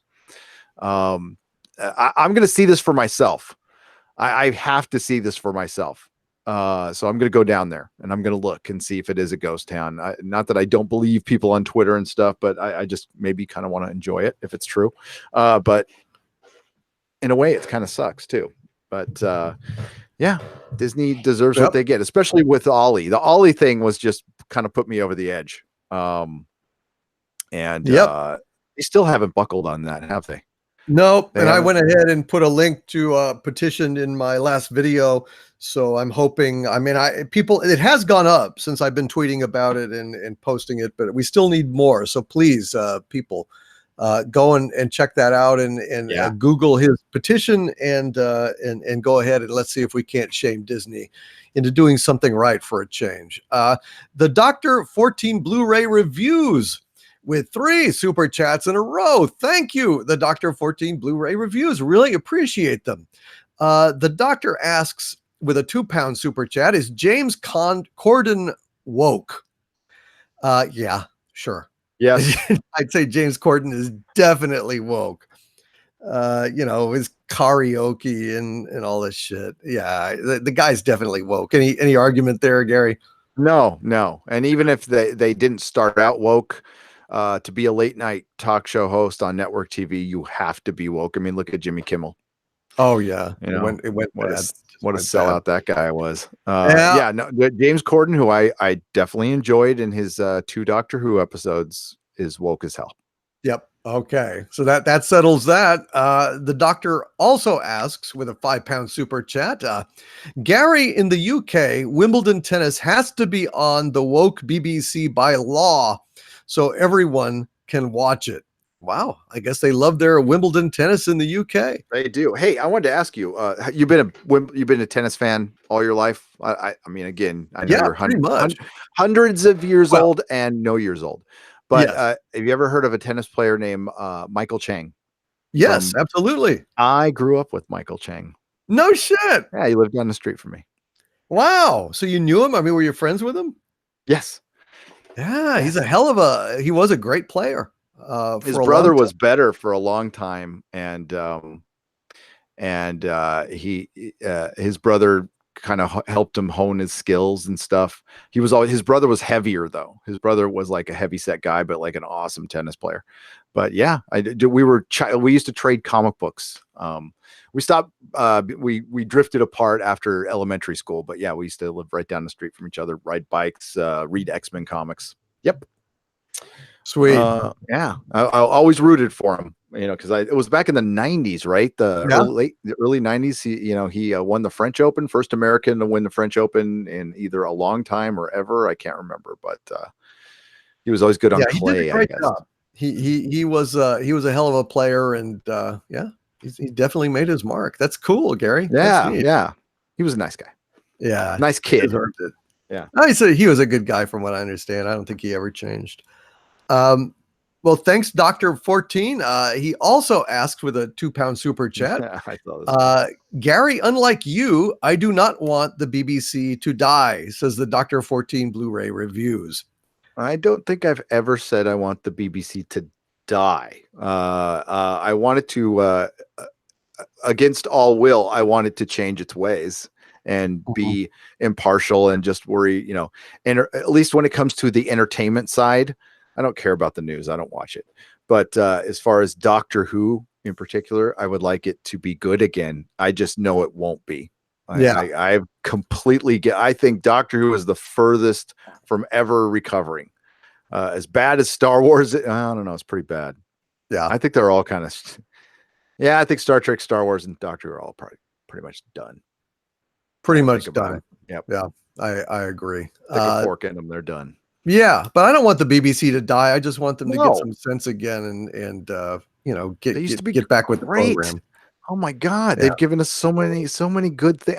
Hey, Dr. 14 Blu-ray reviews. Me and Nerdrotic Jr. are listening to the BBC Lord of the Rings audio version with Ian Holm from the 80s. Oh my God, it's so good. I bet that's good. That's so good.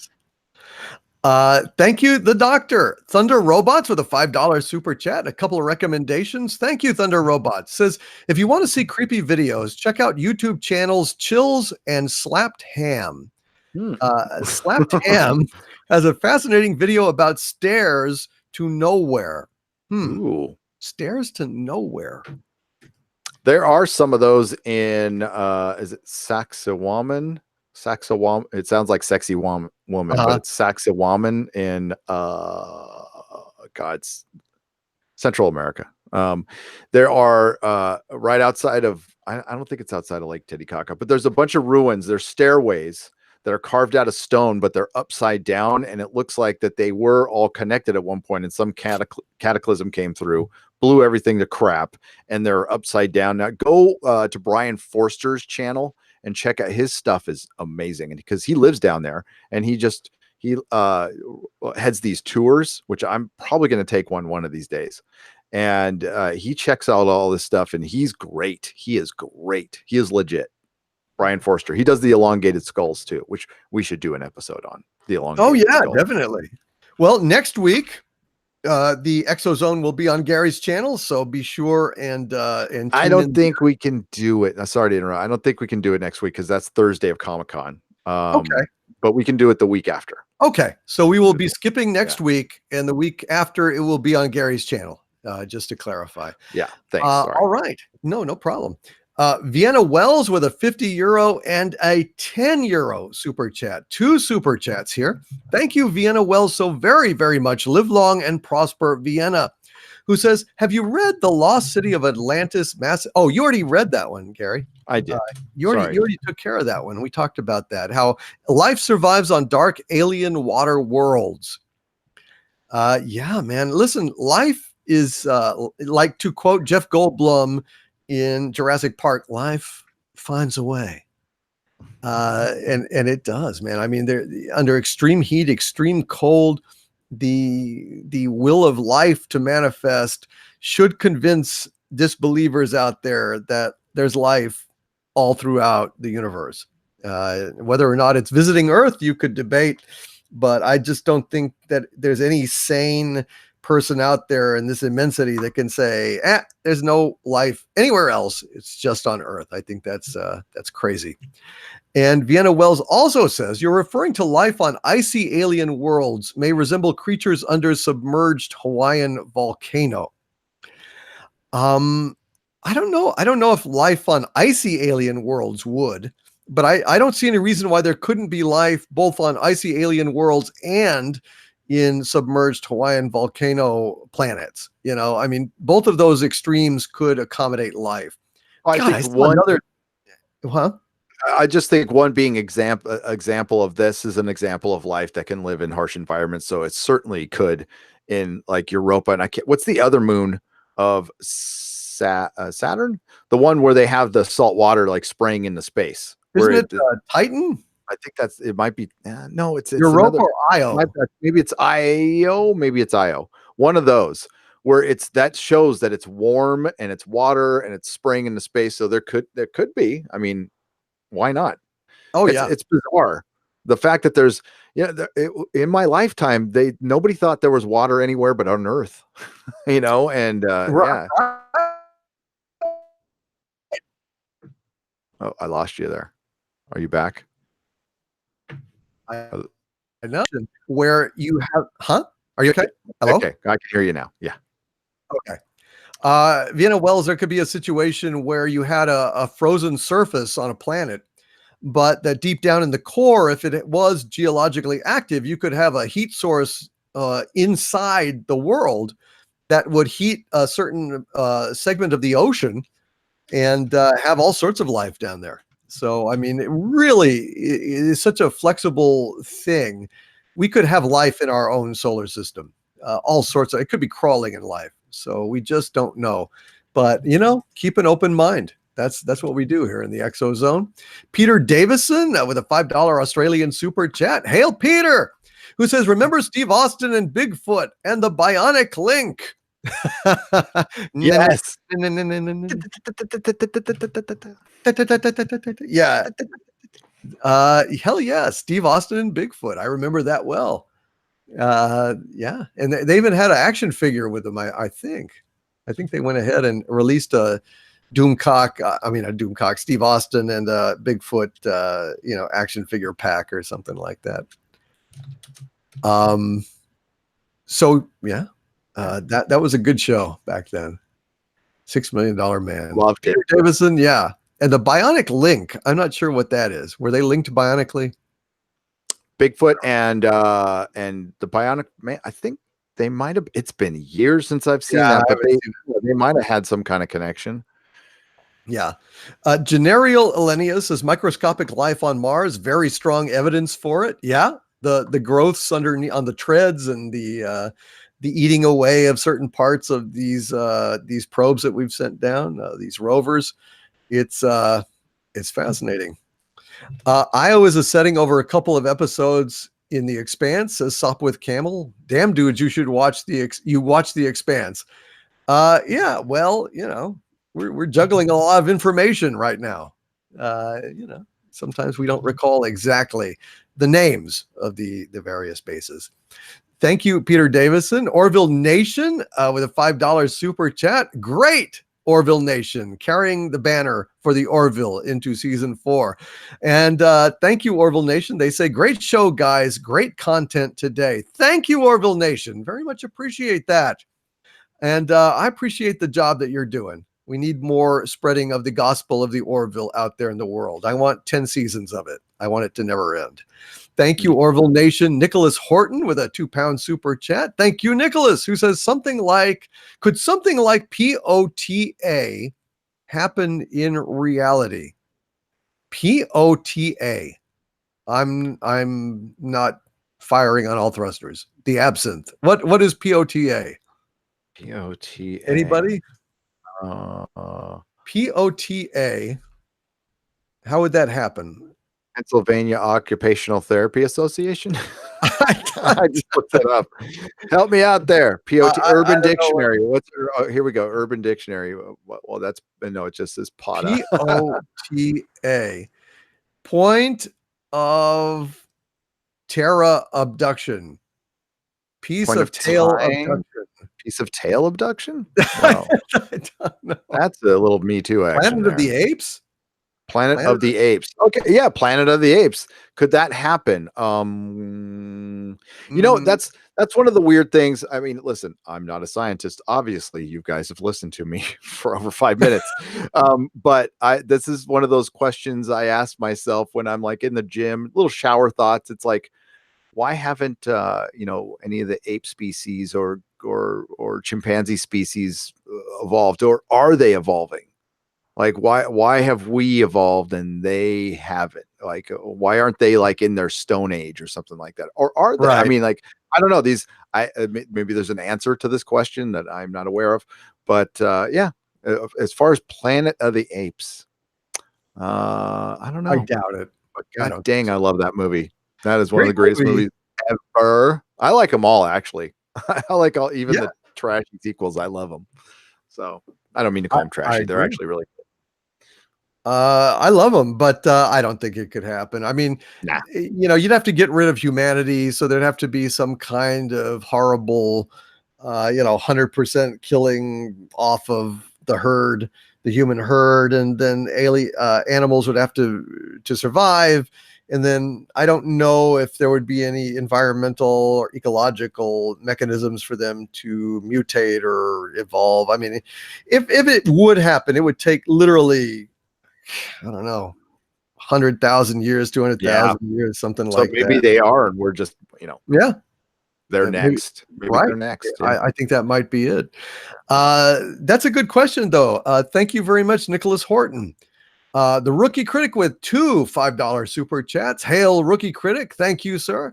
Rookie Critic says, hey guys, this weekend Black Angus Reviews is hosting a stream and having the father of Ollie as a guest, and we'll try to help raise some money for him. Good job, guys. Who's hosting? I'm sorry, I was responding to somebody in the chat. Who made a That's very, okay. very It's good Black Angus Reviews. Yeah, I saw something about that. Unfortunately for me, it's going to be at like 3:00 in the morning. So I probably won't be able to be there, but I do wish you guys luck, and I'll certainly try and publicize that as best as I can. Yeah. What day is that?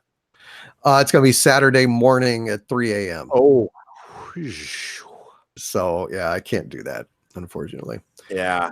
But I will go ahead and send out tweets on that, and I support you guys, and that's fantastic. Yeah. I know Black Angus contacted me and was talking about some charity thing. So yeah, I don't think I can make that, but anything I can do, and of course you too, we can do to support it. Let us know, and we will do that. We will try to get as many people there as possible. So thank you guys very much for that. Great job. Great job. Yeah, absolutely. What we really need, though, more than anything, is to get Disney to reverse course. I mean, Yeah. Sign the petition, for God's sakes. Circulate the petition. That's the main thing. Maybe that's something I could do to embarrass them while I'm there. Yeah, I mean, that would be good. If I get kicked out, I don't care. They tell me I can never come back. It's like, I don't care. I agree. The Rookie Critic also says, have you guys seen the movie Alien Planet? It is an hour and a half and free to watch on YouTube. It's pretty cool. I've not seen it. Have you seen Alien Planet? No, I will check that out. We will check it out, Rookie Critic. And by the way, thank you for reminding me. Damn it. I need to record that stuff for you, those lines. God damn it. I'm always the last to get him in. I don't know. I'm sorry, brother. But let me get on that for you. I apologize. Well, geez, what can I say? I apologize. All right, man. All good. Johnny Midnight, what a cool name, with a $5 super chat. Thank you, Johnny, who says, you spoke of time travelers. Have you discussed John Teeter? Yes. Well, we definitely mentioned John Teeter. We haven't actually done a full out show about John Teeter. But we probably should, Gary. It's a very fascinating topic. It is. John Teeter's a very interesting case. I don't know how much I believe it, but it's interesting. It's definitely thought provoking. We'll just say. A lot. I love the time travel stories. So many of them have been admittedly debunked, though. I would love it to be true, though. That'd be great. Yeah, I would love to go over that. It's such a great topic, and it was a mainstay of Art Bell's, coast to coast. So I mean, he loved John Teeter, and so of course I love John Teeter. And there's so many weird factoids and the way that the story evolved and everything that I think it'd make a great show. I think we should definitely do it. Oh man, I just had it up, and the Chronovision. Hang on. That's what I want to talk about, that one too. And I think we have. And so the Vatican, is it the Chronovision? Is the Vatican's Chronovision? I might be getting that name wrong, but the Vatican supposedly had a device. There it is. Yeah. Chronovisor. So the Chronovisor I love the concept of this. So supposedly the Vatican has a device, basically a television, where you can go back. You don't go back in time, but you can observe time. So it's some type of device that this is an urban legend. They've covered this on Art Bell, and some Vatican scientists came up with the Chronovisor, where he watched Jesus's crucifixion, and now it's been pretty much debunked. But I love the concept of this, because I think there might be something to it where you can observe history now, not necessarily go back in time, but somehow, some way observe it, which would be really, I love that. I love this idea. So the Chronovisor is a cool story if you want to look into it. It's been on Art Bell and some other stuff. We should probably have a show on ExoZone about stories we wish were true, but we don't think they are. Yeah. That might be fun, Yeah, totally. I mean, I'm sure somebody's written a book with something like the Chronovisor, but that is a Twilight Zone episode right there, waiting just to be written. Oh God, yeah. Great stuff. Peter Davison again with a $5 Australian super chat. Thank you, Peter. One of my legionnaires and good supporters of mine and friend. Peter says, I went to school with Wayne Nelson, who did the special effects for Babe. There is a story about dressing up as Darth Vader to piss off his mother. That's Babe? A thing? Yeah. Babe, there is a story about dressing. Like Babe. Oh, so he did the special effects for Babe, but he has a story about dressing up as Darth Vader to piss off his mother. Wayne Nelson. Is that like a celebrity, Peter? He said he did the special effects for Babe. Interesting. Babe was a good movie. I liked Babe. Yeah, it's okay. Well, I don't know why dressing up as Darth Vader would piss off your mother, or unless she's Amish or something. I don't know. Or she just really likes the Rebel Alliance. Yeah. It's like, no son of mine is going to be in the fucking Empire. Yep. Yeah. That could be. It could be. Thank you, Peter Davison. Appreciate that. Congo Red Jr. with a question for us. Gary with a $1.99 super chat says, David Wilcock, his story, fact or fiction? Fiction. Yeah. He's talking about he's setting himself up as some kind of guru or almost like a new age religion thing. I mean, he's the guy that's in contact with the blue avian aliens who are basically like blue space chickens. He says that all biological life on this planet came out of a hypothetical source field that is immaterial. He says he's Edgar Cayce reincarnated. So yeah, I think he's probably full of hooey. I'm kind of siding with Gary on that, but I haven't studied him extensively. I don't know. Maybe someday we'll talk about him. But yeah, I don't put much stock in what he says. Peter Davison with a Australian $2 super chat and a clarification from my Australian friend Peter. He says Bigfoot was bionic. So there you go. There's the bionic link. No. Yeah. No, I was just gonna say, so they were talking about David Wilcock is an idiot, and I could see him being some kind of CIA guy to come and muddy the waters and make the ufology look terrible. I could definitely see that. Having somebody in there and just like, and he probably goes home at night and goes, "You can't believe the shit these people believed that I told them last night." It's amazing. And honestly, that's the stuff that YouTube is cracking down on, and they lump us into that. So when David Wilcock gets on YouTube and tells and listen, you should be free to say whatever you want on YouTube. I totally agree that David Wilcock should exist on YouTube, but we get lumped in with that and then suppressed. That's I what agree. sucks. I agree 100%. Yeah. Thank you, Peter Davison. Vienna Wells with another €5 super chat. Thank you very much, Vienna, who says Saturn's icy moon Enceladus has an ocean filled with hydrothermal vents. Well, then there's certainly extremely hot zone close to those hydrothermal vents. And then there's the icy surface, frozen surface. And in between, there's going to be a temperate zone. Mm-hmm. And hydrothermal vents basically spew all sorts of nutrients into the water. You could definitely have a thriving biosphere in Enceladus. Boy, wouldn't that be something? Wouldn't that be something? Yeah, I was just thinking about that. Get that stick out of their ass and send a probe there, a submersible probe with a camera, and be beaming like this lush, thriving alien ecosystem under Enceladus. I would be glued to that. I wouldn't be able to walk away. Yeah, I don't know why we're not going there right now. I mean, we could have life in the solar system, and there's a very good chance of it. And my guess is they look like octopi. That's something like that. That would be crazy. But if you remember in 2010, we're not supposed to go to Europa. Got to stay away from Europa. That's right. You can go anywhere else but Europa. Stay away. Keep off of my lawn, you damn apes. Yep. So there you go. Vienna Wells, thank you very much. That is an interesting fact. Michael Maloney is clarifying something that he said earlier with a $10 super chat. Thank you, Legionnaire Maloney, who says phantom stairs equals staircases appearing in the middle of nowhere, leading nowhere, and invoking feelings of dread. Ooh, that's even creepier. That is cool. Yeah, I like that. I'll check that out. We should do a show on that. That's like the Winchester Mystery House has tons of.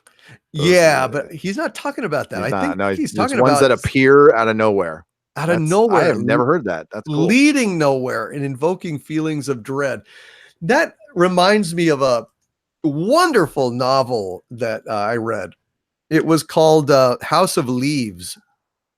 And it was really weird. It was very few things give me the creeps. And House of Leaves did. And it's something along those lines.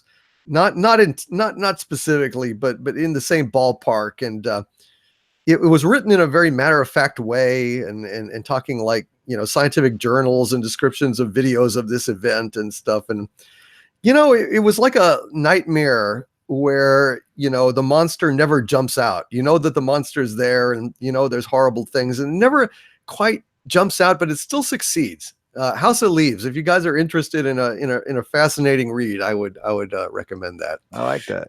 Yeah, it's super cool. Do the reptilians need more lotions? I didn't know reptilians moisturized, but do they need to? I mean, they're cold-blooded. Does their skin require? Their skin is scaly, dude. Yeah, I don't think they need to moisturize. Their skin is. Sounds like Muggles Cake Sniffer says that sounds like Jacob's Ladder. It does a little bit with the stairways. Yeah.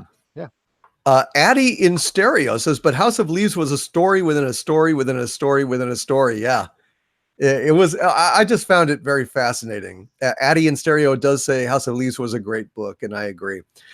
Brother Malachi says, it's not real. The stairs that lead to nowhere is a park ranger creepypasta. Huh. So we have some disagreement. Nerderotic Jr. loves creepypasta. He does. I like pasta with sausage and and I do too. marinara, but Yes. you know, Oh yeah. I don't know. Vienna Wells says, yes, I read it. It's claustrophobic. Exactly. It fired up my imagination in a way that a lot of horror novels don't, just because of the vivid imagery and just the eeriness of the damn thing. So, yeah, I recommend that highly. We've got Peter Davison again. Thank you, Peter, with his $5 Australian super chat. Appreciate you, brother. He says, I was watching last night Mountain Beast Mysteries on Bigfoot. What's your opinion of the quality of the footage? Bad pun intended. The footage of Bigfoot. Well, the first film, the Zapruder, no, that's the JFK one. I always forget the name. I still think it's legit, because you can see muscles move and stuff. But there's a severe lack of footage. But there is some stuff out there that's legit.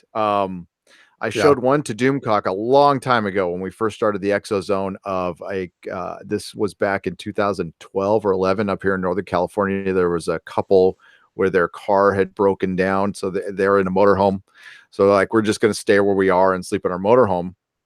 And in the morning we'll get the motorhome fixed. And we don't see anything, but you hear this weird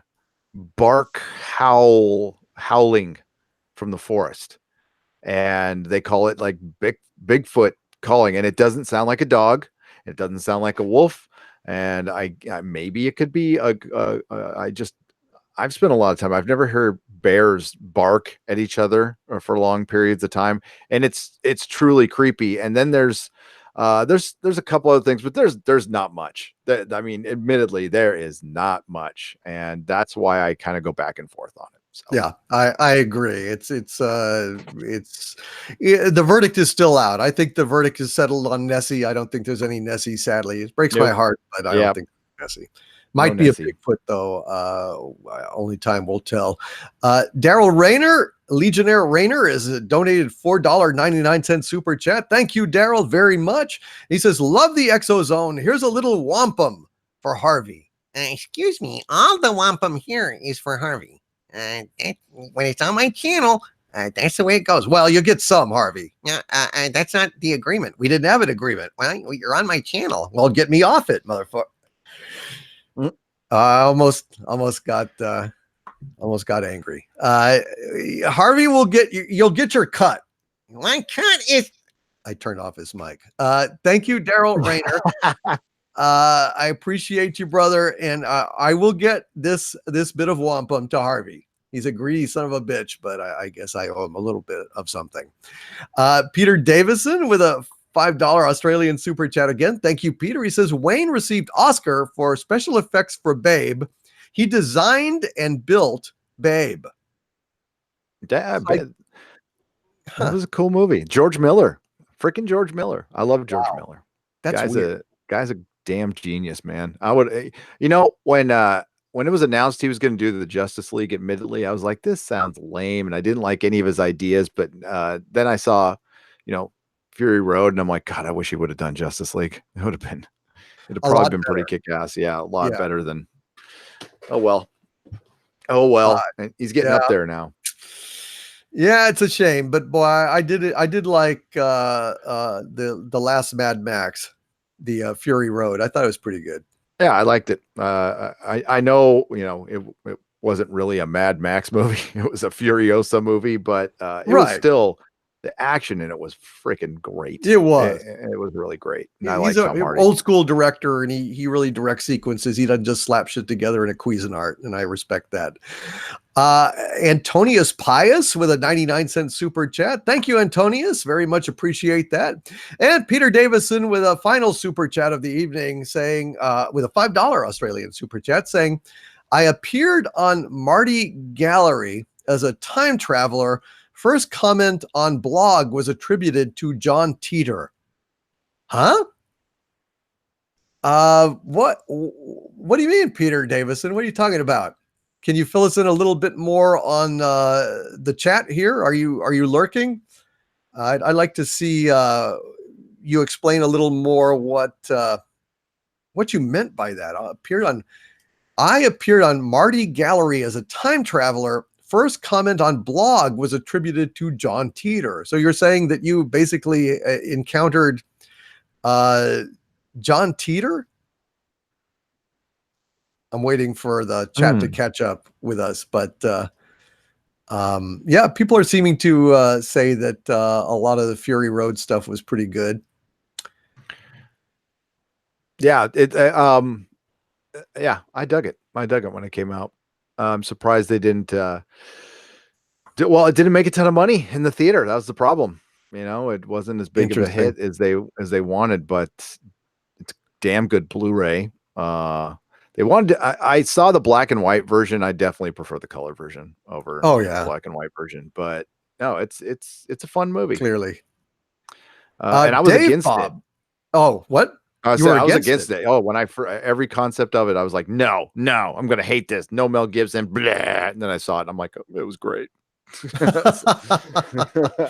Well, Dave Bob says, I'm a time traveler. I started in 1957 and I'm now in 2019. Yeah, dude, you are. I am a traveler of both time and space, like Led Zeppelin. I move through time and space. So I don't think that's saying a whole lot. And finally, Disabled Llama with a $2 Australian super chat. I'm sorry for your disability, Llama, but thank you for being here. Who says, push the button. I agree. Push the button. Push the button. Damn it. Why not? You really want to see Picard? You really want to see the 2020 election and all the political commercials and stuff? Push the button. Damn it. Let's end it all. Back to you, Chet. Thank you, Harvey. I knew you'd jump in there on that. Well, I guess I don't see anything else from Peter explicating that mysterious quote. So I guess I will just leave it for another day. Yes. And I just want to say thanks for being here, Gary. I hope you had a good time. I had a great time tonight. Great time. I always have a great time with Doomcock and the ExoZone with the Doom chat. It's the best. It is the best chat, you guys. Thank you all for being here. It's about supper time for a lot of you, or bedtime for a lot of the rest of you. But I want to say we really appreciate you, and will we see you for the Inquisition on Sunday? Oh yeah, definitely. Okay. The Inquisition is Doomcock and I made an agreement that, like, no matter what we're doing, the Inquisition happens whether both of us can make it or not, or whether we're traveling. And yeah, we might have to fudge with the time a little, but no, I'll be here for the Inquisition no matter what. Awesome. So we will see you on Sunday, and then ExoZone will be skipping next week, but will be the week after. Got a couple more super chats here. We got Peter Davison with Australian $5. Thank you, Peter, who says, I met Martin Dolan at Sassafras in Victoria, Australia. He does sci-fi art and has a gallery of his art in Eltham, Victoria, Australia. Martin Dolan. I don't know who Martin Dolan is. It like related to your Dolan? Richard Dolan? I don't know. Martin Dolan. He does sci-fi art and has a gallery of his art in Eltham, Victoria, Australia. Interesting. Well, thank you, Peter. Appreciate that. I'm not familiar with his work, but yeah, I'll pop him in to the browser here and see if we can't. He's got a green mohawk and a Watchman patch. Yeah, well, that's a good sign. He looks like an artist for sure. Yeah, yeah. Oh, he always. No, shoot. I got the wrong. Yeah, I don't see. I don't. There he is. 3D artist, pin shape. Okay. Yeah. Nice. I don't see any of his stuff though. Yeah. That's cool. Yeah. Thank you very much, Peter. Appreciate that. And appreciate your super chats. Bird O Prey 5 with a $2 super chat. Thank you, Legionnaire Bird O Prey 5. Kapla, my friend. He says, Overlord, do you play chess? Yeah, I play chess. I used to be better than I am now. I haven't played in years, haven't had a good opponent, but yeah, I play chess. Gary, you play chess? I do. Yeah. I do. I think it's part of being civilized. I think you have to. Yes. Captain Mary Sue SJW says, "Hey, you missed my super chat." I did not. Let me go back. I'm pretty meticulous on these things. Let me see about this alleged missing super chat. I'm scrolling down. Hail Bruce Lombardo. Brother Malachi. Oh, look at this. Brother Malachi. Oh, and Tito's World. What happened? That's weird. It jumped. It jumped on me like it jumps on you, Gary. Tito's World with a $2 super chat. Thank you, Tito's World. Says, "Hail Lord Harvey and his two sidekicks." Yeah, see? It's like I'm always telling you. They don't listen to me. I'm glad you said that, Tito's World. And when I get out, I will spare you until the end. Wow. You really endeared yourself to Harvey there with that rude crack about me and Gary, Tito's World. Thanks a lot. Brother Malachi, I'm so sorry. You were quite correct, Brother Malachi. A $5 super chat who says, "Money to calm down Harvey until the stars are right. Have cookies, cake, milk, steak, and all those fun things." Boy, it's amazing how many super chats to me that Doomcock skipped over. Two. You son of a bitch. It must have been a Freudian slip, Harvey. A Freudian I blame slip. Harvey. Yeah, I do too. He's clouding my mind. He has powers beyond mortal ken. Captain Mary Sue SJW. I did read this one about the Cisco Grove alien encounter, and we talked about that, Gary. Yep. That was in California in ’64. And you also asked me about could you please interview Clownvis? Thank you. And we talked about Clownvis being that we would get into a struggle of Elvises, and we get an Elvis contest. But I'm not familiar with his work, so I will check him out, and we'll see about that. So thank you very much for that. Thank you, Captain Mary Sue SJW. Oh, and we've got one more here from Peter Davison. A $20 Australian super chat. Thank you, Peter. He says, "Martin covered my playing with Sonic Screwdriver, Lynn Cafe. Someone calling himself John Teeter commented." Oh, somebody commented on it. Okay. That's interesting. So are you saying, Peter, that it may have actually been the John Teeter? Is that what you're saying? Very interesting. Must be. Huh. Very interesting. Yeah. So you're playing with Sonic Screwdriver, Lynn Cafe. So is that like a band? Playing with Sonic Screwdriver, Lynn Cafe. Someone calling himself John Teeter commented. Interesting. If it was around the time when John Teeter was out and about, then it might well have been John Teeter. Otherwise, now he's such a legend that, I mean, somebody in the chat, calling themselves Darth Vader, or President Clinton or something. I don't think it's them. Yeah, but it might be. So Captain SJW. Oh God, where did it go? It jumped on me. It was saying something about UFOs in the forest. Watch Aliens in the Forest interview with Jeff Rentz here on YouTube, says Captain Mary Sue SJW. Okay, fair enough. Aliens in the forest. Okay. Aliens in the forest. Interesting. Yeah, I don't know anything about that. Peter Davison with an Australian $2 super chat. Thank you, Peter. Says no idea about whether or not around the time frame, I guess. Interesting. Very interesting. Dr. Forbin / Colossus says Rex Heflin's 1965 photos are interested, taken with a stock Polaroid camera. Now you got to be familiar with Heflin's pictures, the famous UFO pictures that he took in '65. Yes. Yeah, those are amazing. You've got the discs kind of by the side of the road, and you see some kind of turbulence underneath it, stirring up the dust.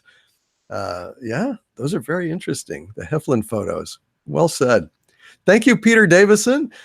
Michael Kennel with a $9.99 super chat. My Legionnaire, Michael Kennel. Hail, my friend, and thank you. He says, hail, Lord Doomcock and Emperor of post-apocalyptic San Francisco, Gary.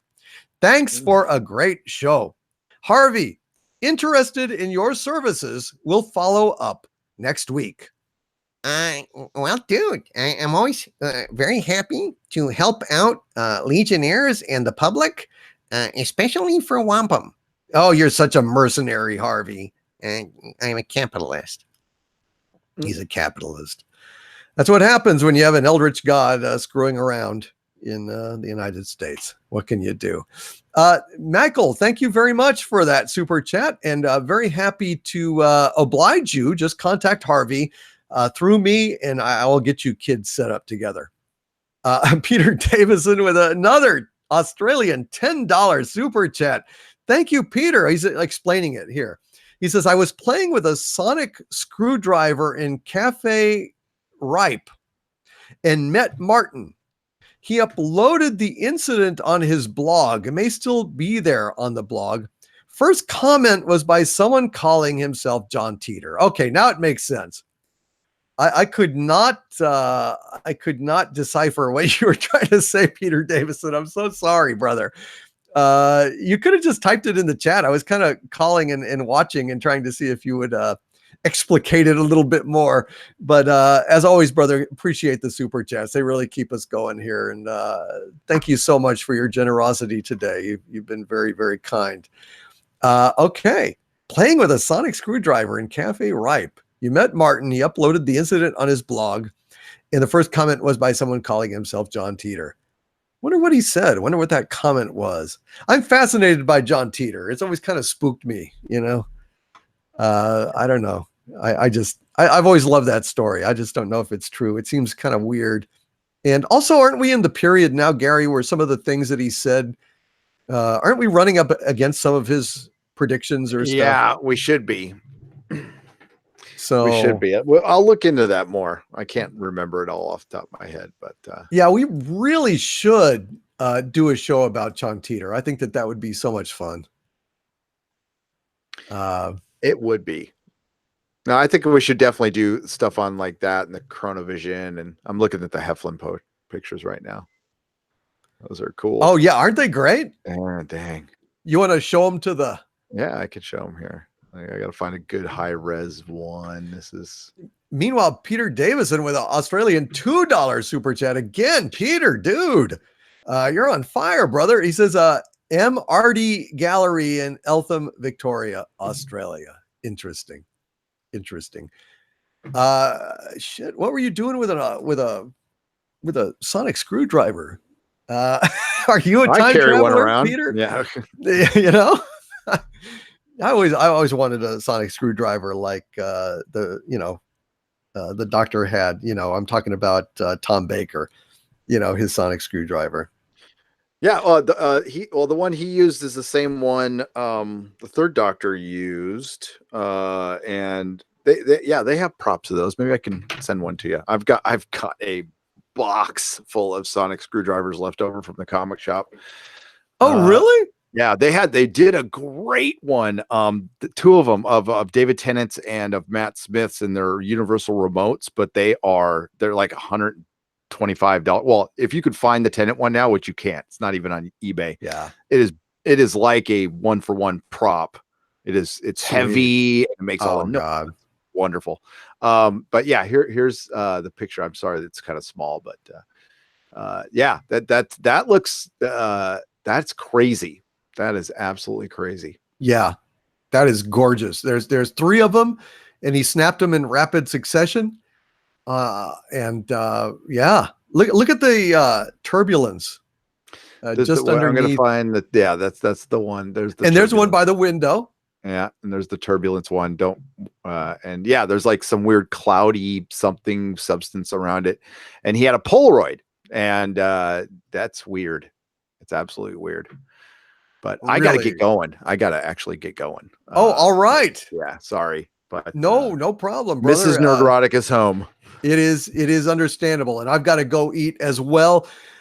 Listen, you guys, thank you so very much for being here. We have had a blast. We will see you at the very least on Sunday, if not before. I'll probably do some kind of stream before then, and Gary is as well.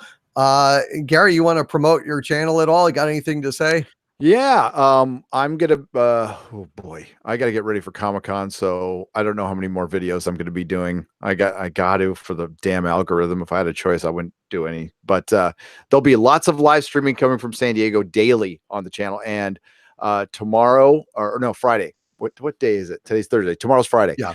Friday night is the 100,000 charity stream for dogs and head injuries to basically in a strange way thanking Game of Thrones for growing my channel so much and giving back a little bit. So we'll be doing that tomorrow night. It'll be some story time too. Maybe I'll spin some stories, and we'll also get ready for Comic-Con. So yeah, that's what we're doing tomorrow night, 7 p.m. Pacific.